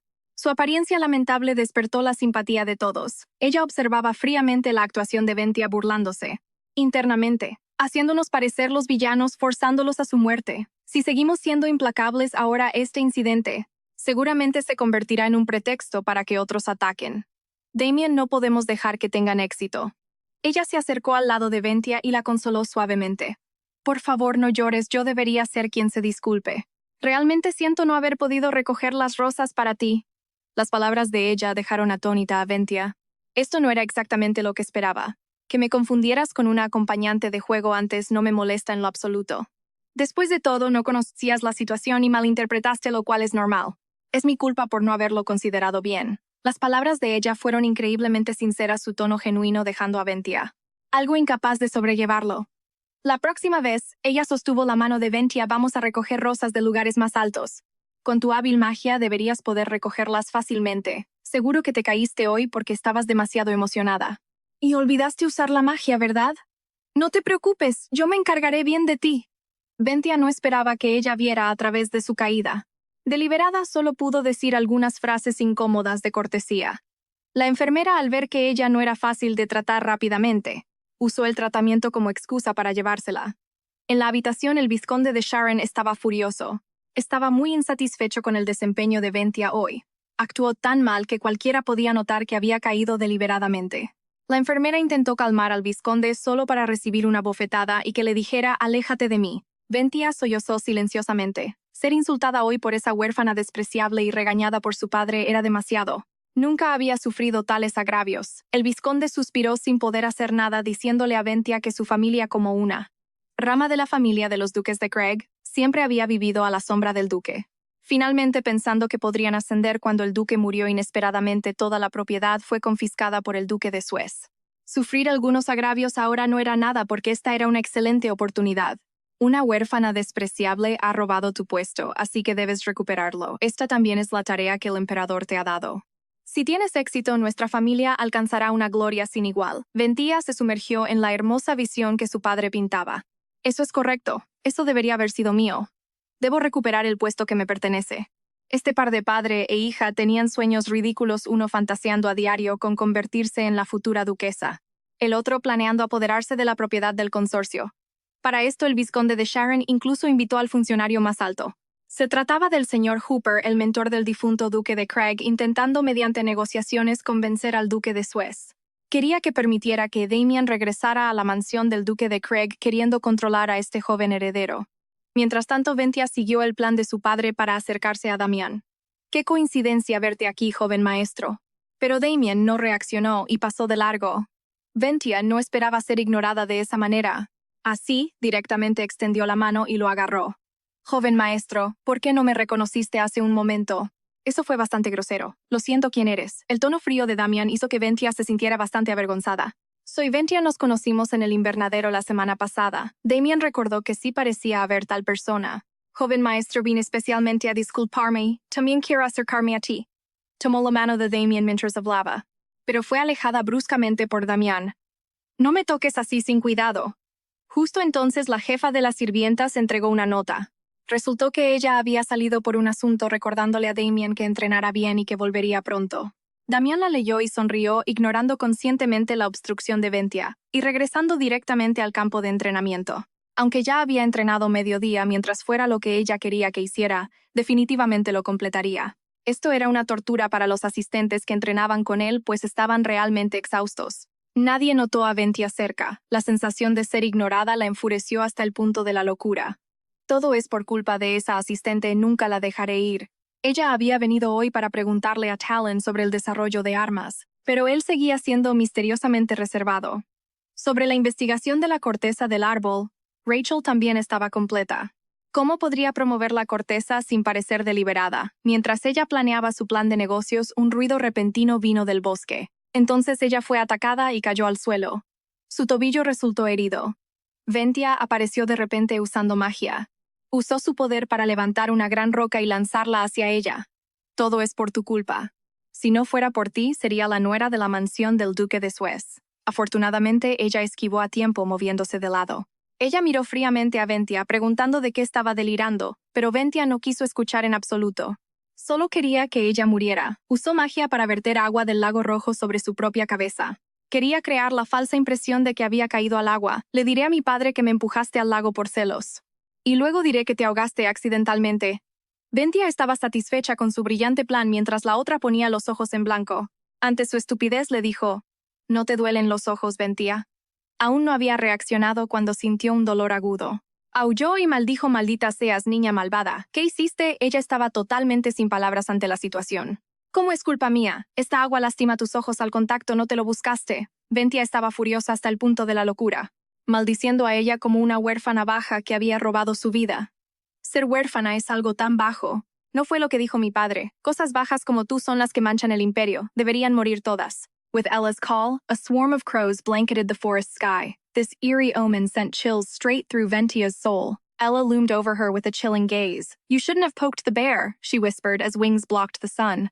Ventia passed out from pure terror, leaving Ella totally baffled. The fight hadn't even started yet, the trash already collapsed. How could a supposedly noble lady just faint in the Duke's meeting hall? The audacity of this situation was truly mind-blowing. Viscount Sharon glanced at the unfazed Lord Hooper, who sipped tea while Sharon plotted to snatch back his family's prestigious property. They needed Damien back at any cost. Sharon wondered if Hooper was truly an ally or just a silent, judgmental observer. Duke Suez arrived just as they settled in. But before Sharon could utter a word, Damien made his grand, unexpected entrance. As the true star of this meeting, Damien bowed with perfect grace before introducing himself to the room of snakes. He took his seat with an icy indifference, treating everyone like background noise that didn't deserve a second of his attention. The Duke noticed Damien's vibe had totally shifted without Ella. Sharon tried to play nice, thanking the Duke for his care, but the Duke shut him down instantly. "No thanks needed. I'm his guardian. Stop wasting time and get to the point." Sharon finally cut the act, demanding Damien's return while proposing a marriage to a young lady from a minor side family. A political marriage for Damien? The Duke's eyes flared with rage. What kind of absolute madness are you spewing right now? The Duke didn't hold back. "You didn't give a damn about this boy's suffering before, so don't pretend you care now." He called out Sharon's blatant hypocrisy. If claiming this was for his own good isn't insanity, then what else is it? Sharon didn't flinch. "If you won't agree, don't blame us when we have to take much more aggressive and drastic measures." He reminded the Duke that the Craig Consortium was left to him personally, not to young Master Damien. The disrespect was real. The Duke's fury peaked at such insolence. Suddenly, the head maid burst in, looking absolutely panicked and breathless from the chaos. The room froze as she cried out, "Master, it's a disaster. Lady Ellie and Lady Sharon have been seriously injured." Damien moved like lightning. He was the first to reach Ella's side, his voice trembling. "Are you hurt? Where does it pain?" Ella assured him she was fine, but Sharon was only focused on Ventia, his concern dripping with fake, over-the-top drama. Ella was speechless. She was the one actually hurt, yet that girl was putting on an Oscar-worthy performance for the crowd. Ventia buried her face in her father's chest, sobbing like she'd been through a war. Talk about a total drama queen. Sharon immediately seized the moment, pinning the blame on Ella for supposedly bullying his poor innocent daughter in the woods. Ventia played her victim card to perfection. Ella stood there fuming at how easily everyone in the room was being manipulated. Things were looking grim for them. But then the Duke took center stage, his presence commanding the entire room's absolute attention. "Since you want to point fingers," the Duke boomed, "tell me exactly what you people have done to my child." Ella froze. Did the Duke just call her his own? She couldn't believe he was standing up for her so fiercely. The Duke was ready for war, but Ventia, clinging to her father, pointed a shaky finger and accused Ella of pushing her. The crowd, seeing the red stains on Ventia's dress, immediately fell for the trap and started whispering about Ella's cruelty. Sharon demanded a brutal punishment. He wouldn't be satisfied until Ella's head was on a platter, but Damien had other plans. Before anyone could react, Damien splashed a glass of water right onto Ventia. The entire room went dead silent in shock. "What are you doing, Sharon?" screamed. Damien smirked. "I just added water, but your daughter's clothes look exactly the same." Ventia claimed she fell into the red lake, yet the stains didn't react like real dye. Her logic was failing fast.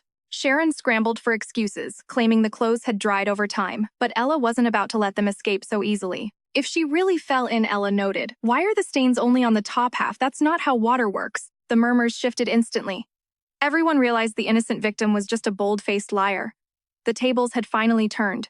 Imagine being brave enough to lie straight to the Duke's face. Even Lord Hooper's stoic expression began to crack with disgust. Pressure was mounting. Ventia, who was so cocky a minute ago, started shaking as her lies unraveled before the entire court. She finally snapped. In a fit of desperate emotional rage, she blurted out the truth without thinking of the consequences. Father said Damien was mine, but that girl bewitched him, she screamed. I just wanted to teach her a lesson. Sharon tried to shut her up, but the damage was done. The confession echoed through the hall like a death knell. The Duke's face turned legendary levels of dark. His gaze was absolute zero, radiating pure, unadulterated murder intent at them. He looked ready to erase them from existence. This disaster completely shattered Sharon's greedy little scheme for good. The disgraced duo fled the mansions in total shame. Once the trash was finally gone, a heavy silence fell over everyone. The Duke frowned, examining Ella's bruised ankle. Why do you keep getting hurt every single day? How much more worry can we take? Damien snapped, his frustration boiling over. You promised to be careful. Seeing his pained expression, Eileen felt a sharp pang of guilt. She scrambled to apologize, swearing repeatedly that she'd be extra cautious from now on. But they weren't convinced. Seeing her truly upset, the Duke softened. I'm not blaming you. I'm just worried. Things will get dangerous once everyone learns your true origin. Your path will only get steeper. Ella knew he was right. They'd only suffer more for her. But don't fear. I'll protect you. Just trust me and stop doing reckless things. Leave adult matters to me. You should just dream big and sleep soundly. That's a child's only job. Ella was stunned by his kindness despite her secret past. This was what a father felt like. She then turned her gaze toward Damien. This boy, once a cold void of emotion, now focused his entire world on her. She wouldn't waste his heart. Stroking his face, she whispered, Damien, I'll stay by you. I'll be your shield forever. So, let's just get married already. The sudden proposal left Damien paralyzed and blushing. You mean as husband and wife? Yeah, unless you hate the idea. No, Damien gasped, overwhelmed by pure sudden bliss. His face turned crimson to the tips of his ears as he squeezed her hand. I accept. The Duke watched, secretly impressed by Damien's smooth success. You're quite the charmer, Ella. I think that person would be thrilled too. Who are you talking about? Just then a man stepped into the room. Honored to meet you. I'm Helen Hooper, your new assistant starting today. Ella's mind raced. In the original story, Helen Hooper saved the Reed Consortium after the Duke's tragic passing. She was a ruthless mentor, putting Damien through brutal, soul-crushing tests to prove him. Damien didn't earn her respect until he was 15, fresh off a bloody battlefield. Hooper's arrival was a warning. Ella's marriage plans were about to hit a massive wall. Ella screamed internally. I just proposed and the final boss is already here. This wasn't some weakling like Bentia. This person was on a whole different level. But the Duke trusted him. He was the most loyal shadow of the Craig family. If Ella could flip him, he wouldn't just help Damien, he'd be her ultimate powerhouse ally. Thinking fast, Ella bowed. Hello, sir. I'm Ella.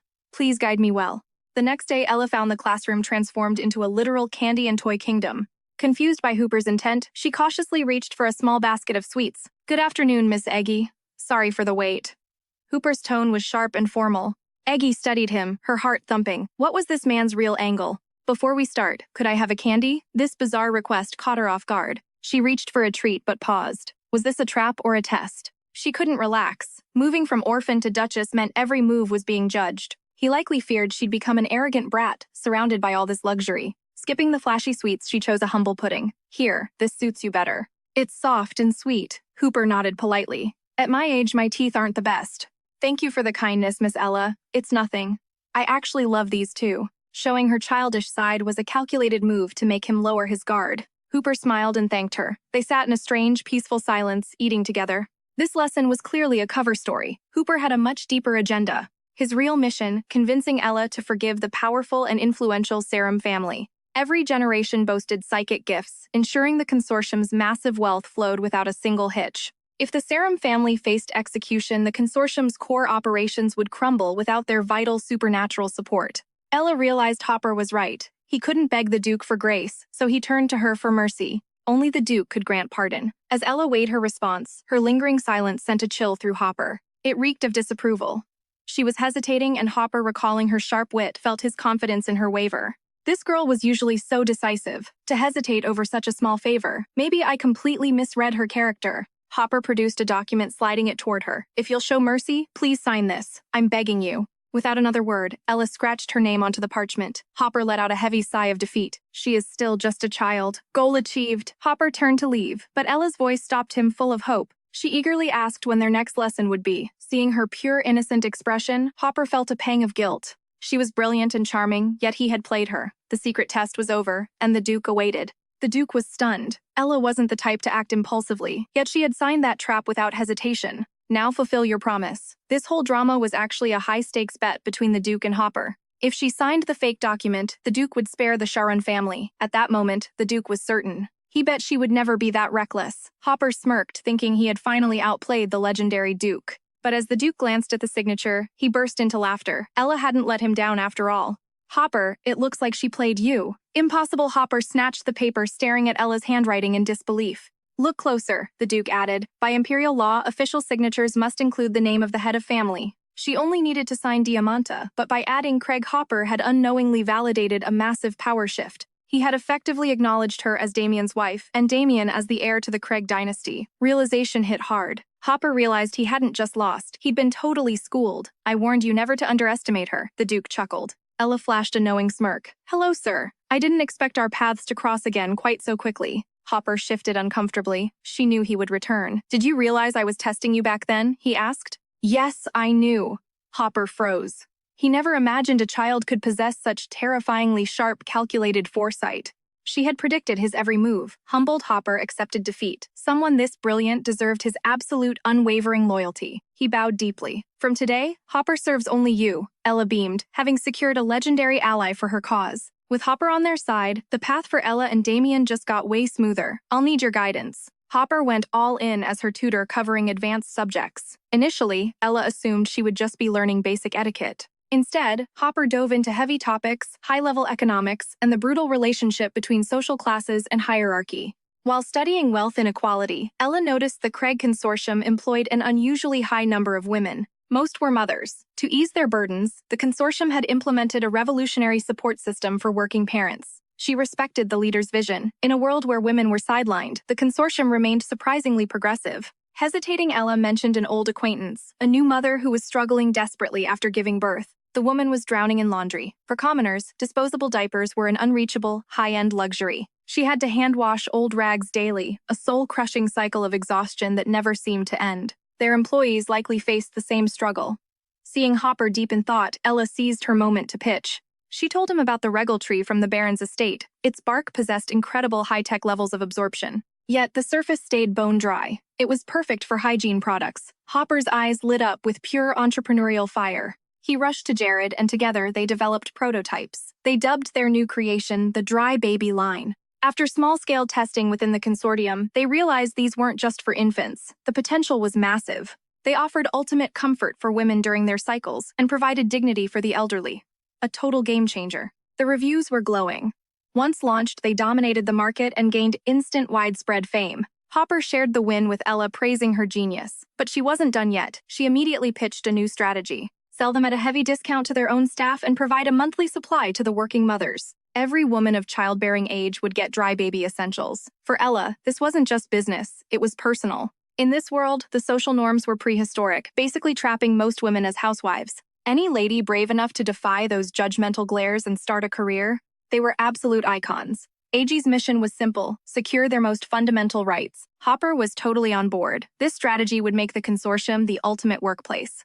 But Edgy wasn't done yet. Days later, she and Jared visited the local orphanage. They brought tons of Dry Baby supplies. Edgy felt truly blessed having Jared's support. With him, her plans thrived. He remembered the neglected kids living in the shadows. Tiny hands washing heavy blankets at night, terrified of the dark and bedwetting. It got worse. Once girls hit puberty, they were literally tossed onto the streets. Their monthly costs were deemed too high. AG's donation was a total game changer. This wasn't just charity, though. She was strategically building the consortium's future loyalty. Suddenly, a familiar voice called out. It was Grace, looking completely torn apart. Guilt was eating Grace alive for leaking info to that shady fake priest Aubrey. Her mistake had put AG in grave danger, and she couldn't forgive herself. AG didn't mind at all. Grace's slip-up actually helped her take Aubrey down early. She hugged the sobbing girl, whispering, "Stop blaming yourself. It wasn't your fault." Soon it was time to leave. On the way, Jared mentioned the Holy Orphanage. Edgy declined. She wasn't powerful enough yet to overhaul such a broken, corrupt system. She'll return when she can guarantee their happiness. Meanwhile, Dry Baby officially launched. The reviews were straight fire. AG beamed at the reports, feeling like a boss, all while the Duke doted on her hand, feeding her treats like a total princess. Jared dropped weekly sales updates, while Edgy studied with Hopper, aka just eavesdropped. She was vibing with some premium chocolate when a sudden realization hit her. Everyone said she was gaining weight. The Duke just pinched her cheeks. Where? He insisted on more. Just then, Hopper and Jared arrived with the sales hype. Dry Baby was hitting the moon both in stores and within the consortium. AG's free trial tactic was genius. Satisfied customers were coming back for seconds. Jared had a big proposal, but his Duke-induced anxiety started acting up again. AG handed him chocolate. "This is my energy boost, Jared. Take it and slay." He was so touched. Until the Duke snatched the chocolate right out of the air. The Duke popped it in his mouth, smirking. "Wow, that actually is sweet." Edgy pouted. "You don't even like sweets." Jared realized he had to speak up. He suggested donating to academies to secure long-term brand loyalty from the students. Hook them while they're young, and they'll be loyal consumers for life. AG loved the vision. The Duke gave the green light, but with a warning. "Fail me, and there will be consequences." AG quickly charmed him with more chocolate. She hand-fed the Duke, thanking him for trusting Jared's plan. "My special gift." This rare initiative left the Duke totally whipped. But then Hopper dropped a bombshell. Preparations for the wedding between the young master and Lady Edgy had to start. The Emperor was snooping, so they needed to move fast. The Duke hated it. He felt like his precious daughter was being stolen. He turned to Edgy, hoping. Instead, she was glowing. "I love Damien. Let's do it." She dashed off instantly. The Duke's heart shattered. I raised her and she leaves without looking back. In his feelings, the Duke took his frustration out on poor, innocent Jared. Jared cried internally, "Lady Edgy, please, don't leave me alone with him." The Duke's estate was a whirlwind of activity, leaving the servants frantic and her nerves completely frayed. With the wedding fast approaching, a heavy sense of dread lingered in her heart despite her best efforts. To make matters worse, her time with Damien was vanishing. Even their precious shared meals were now a luxury. Hopper's brutal training schedule pushed Damien to the limit, leaving them only a few exhausted moments before bed. Since he had to wake at daybreak, she stayed away to protect his rest, despite Hopper's relentless pressure. Hopper was obsessed with molding a successor, but the 11-year-old boy desperately needed time to just be a kid. To save his health and sanity, she decided to take matters into her own hands and leaped out the window. She found Damien buried in intense study, his genius-level intellect, leaving even his toughest mentors in absolute awe. Hopper couldn't stop praising his focus until her name came up, which instantly shifted the entire atmosphere. Damien's gaze would sharpen like a wild predator's, his protective instincts flaring whenever he thought of her. He was a true Craig through and through, carrying the bloodline of men legendary for one specific obsession. Craig men were absolute simps for their wives, yet cold-blooded monsters to anyone who dared cross them. They kept their darkness hidden from their beloveds, and Hopper was certain she hadn't seen his true nature. To her, Damien was just a sweet, obedient boy, a transformation largely credited to the influence of Miss Eggy. Despite her brilliance in business and exposing the Charon family's traps, Hopper's trust still had its limits. The future was too volatile to fully commit. Just then, a maid hurried in to summon Hopper away. The moment he was alone, Damien's eyes drifted to the window, his mind spiraling with thoughts of her. Their brief nightly whispers weren't enough to satisfy the deep, aching longing growing in his young soul. Suddenly, like a beautiful hallucination, her face appeared right outside the glass, exactly where he'd been dreaming. His heart hammered against his ribs as she flashed a radiant smile. Had she actually heard his silent plea? Grabbing his hand, she urged him to move fast, having already distracted the maid to make their escape. "Hurry before we're caught," she whispered, leaving a stunned and uncertain Damien. She scrambled onto the windowsill, eyes gleaming. "Where should we play?" she chirped. Naturally, the two little ones headed for the vast snowy forest. Damien stood there totally clueless about her plan. Suddenly, she packed a snowball and hurled it at a tree. "Snowball fight, let's go." She gently made sure Damien's gloves were on tight. Even standing right beside her, Damien felt as if she possessed some mysterious magical aura. He didn't want to leave her side for a single second, wishing this moment could last forever. The boy's gaze was incredibly soft. He hadn't realized that fluttering in his chest was actually love. Suddenly, a snowball thudded at his feet, snapping him back to reality. Damien jumped, looking a bit pouty and offended. She just giggled and teased him until the two kids finally launched their epic snowball war. Their laughter echoed through the snowy woods until they both collapsed onto the powdery ground, completely breathless. Amidst their giggles, she suddenly froze. They had reached the edge of the Red Lake, the cursed, dark body of water. The Red Lake had claimed countless lives.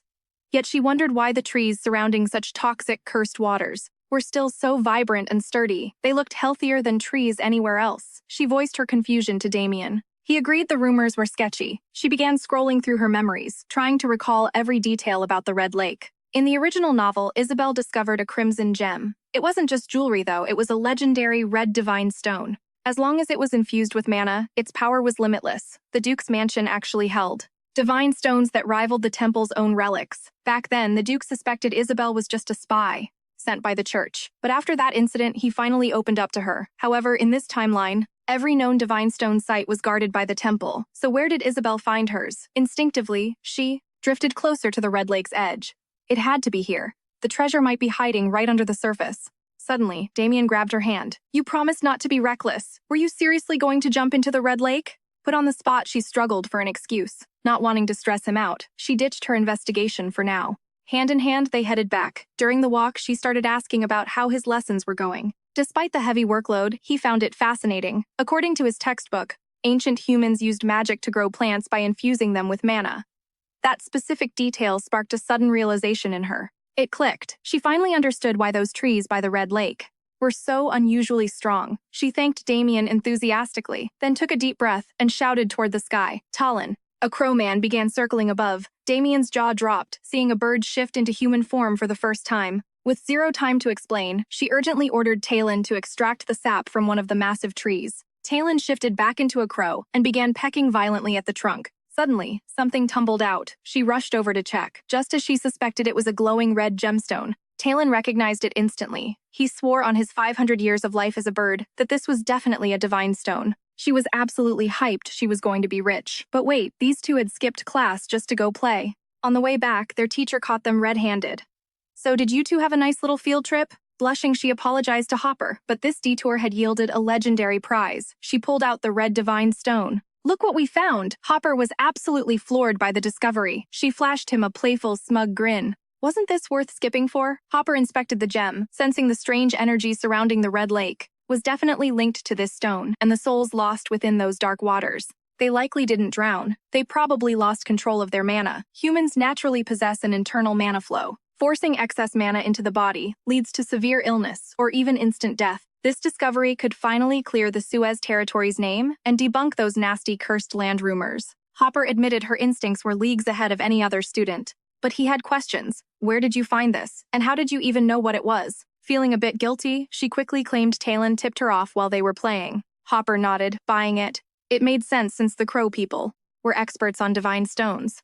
"But what made you look inside the trees?" She was stumped again. Luckily, Damien tapped her shoulder at the perfect moment, giving her a hint. "Damien told me what he learned in class, and I just got inspired." Damien nodded, backing her up perfectly. Even though holding the divine stone was a massive flex for his reputation, Hopper was still uneasy. He feared the friction with the temple would ignite further, a concern Ella definitely shared. In the original script, Isabel played the peacekeeper, but Hopper bypassed her to brief the Duke instead. Hearing Ella's discovery, the Duke froze as his eyes locked onto that crystalline crimson divine stone. His mind raced back to the days when Julia was still by his side, craving a gem that beautiful. Matching his eyes, she'd begged him to go shopping. He'd just tucked a rose into his beloved's hair. "Why do I have to come?" he'd asked.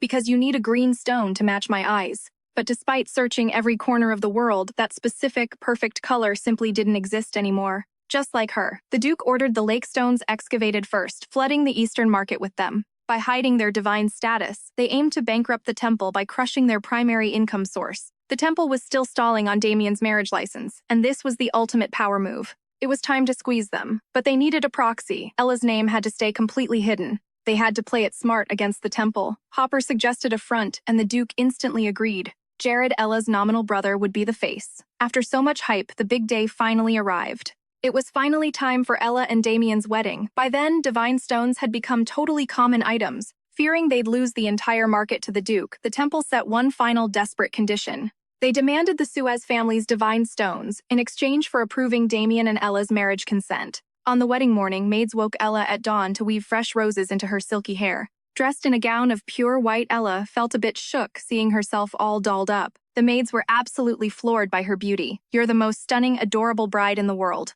Right then, Visontai stopped by to check on her and was instantly paralyzed by her radiant beauty. Before he could even speak, the Duke shoved him aside. "Who gave you permission to look at her?" To him, Ella looked like a fairy tale princess, her skirt blooming like a lily at first light. Pure elegance. The Duke was momentarily stunned into silence by how ethereal she looked. It took him a minute to snap out of it and start hyping up her beauty under her gaze. Truly breathtaking. That's when Ella noticed the handmade cord she'd woven tied around the Duke's waist. You wore it for me, she asked, noticing his melancholy father-like expression. Like a dad about to give his daughter away, the Duke offered to walk her down the aisle. Traditionally a father's duty, Baron Amanta, the actual foster dad, didn't dare compete and backed off immediately. The Duke reached out his hand toward her. Come, my daughter. It is time. Yes, Papa. Under the watchful eyes of friends and family, the Duke slowly escorted Ella inside. The Duke's face remained grim. Damien was gaining a wife, but he hated the thought of letting go. Ella was confused. He was smiling so brightly a second ago. What happened to the good vibes? She whispered for him to fix his face and not look like he was about to catch a body. Damien, looking sharp in his white suit, had been waiting. Seeing his bride, he completely lost it. A massive blush crept across his face. The usually calm and collected Damien was officially shook. He was a nervous, clumsy mess, just repeating how beautiful she was, until the priest started the ceremony. Before every witness in the room, Damien and Ella exchanged their vows of eternal, undying love. Finally, the priest called for the kiss, but the Duke's expression immediately soured with pure disgust. They're basically kids. What are you making them do? The priest stammered that it was just standard procedure. Just a cheek kiss, he clarified, seeing the Duke's patience was at 0%. Ella moved fast, pecking Damien's cheek, and sending him into a total blushing meltdown. He literally stumbled back. Furious, the Duke told Anti to tie up the priest after the ceremony. Amidst everyone's blessings, the wedding concluded perfectly, as the priest quickly vanished from everyone's sight. The Duke finally approached the newlyweds to offer his congratulations on their new life together. We're finally a real family. Tears blurred Ella's vision. Once just a thief's daughter, low-born, worthless, and discarded. Shunned by society before she finally claimed a new name and a loving home at this grand wedding feast. Baroness Piera, Ella's adoptive mother, arrived to offer a heartfelt blessing. Illness had kept them apart until this moment. She came specifically to show her gratitude. Looking at her husband and son, Piera credited Ella for their peace. Their family bond was finally whole. Remarkably, even Piera's lingering sickness seemed to fade thanks to Ella's presence. Adoring the girl's sweet face, Piera gently stroked her hair before a sudden, sharp realization struck her like lightning. Ella was now the Duke's daughter-in-law. Realizing her breach of etiquette, Piera quickly apologized for being so informal. Secretly, Piera was relieved. Becoming the young master's bride offered Ella a powerful shield that few dared to cross. Not even the Emperor could touch her now. Ella was baffled. Why would a thief's daughter fear the crown? Surely the Emperor wouldn't notice someone like her, so why was the Baroness so terrified for her safety? Ella's heart weighed heavy for the Duke and Damien. She feared the Emperor might use her as a pawn. She couldn't let them suffer. When the time was right, she'd have to end this marriage to protect them. Jared's sudden arrival broke her trance. He had a bold proposal. He wanted to establish a high-end social salon. It was an old dream, but his father had dismissed it as unmanly work, strictly forbidding the venture. But Ella saw the vision. Salons were the heart of society. Offering complimentary baby goods would secure their loyalty. It was a brilliant marketing move. Plus, with noble women flocking in the salon would become a goldmine of secrets. They'd gather intel and whispers from the elite. It wasn't just about the gold, it was about ultimate leverage.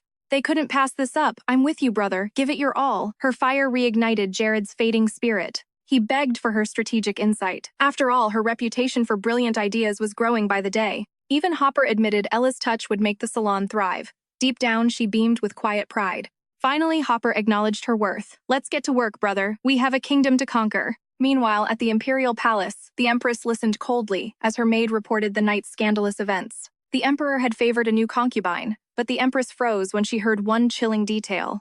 The woman had piercing green eyes. She sighed. Why do men always obsess over what they can never possess? She couldn't just erase every green-eyed girl in existence. She thought her own charms would eventually win his heart. But shockingly, even after 15 long years, the Emperor was still haunted by the memory of that woman.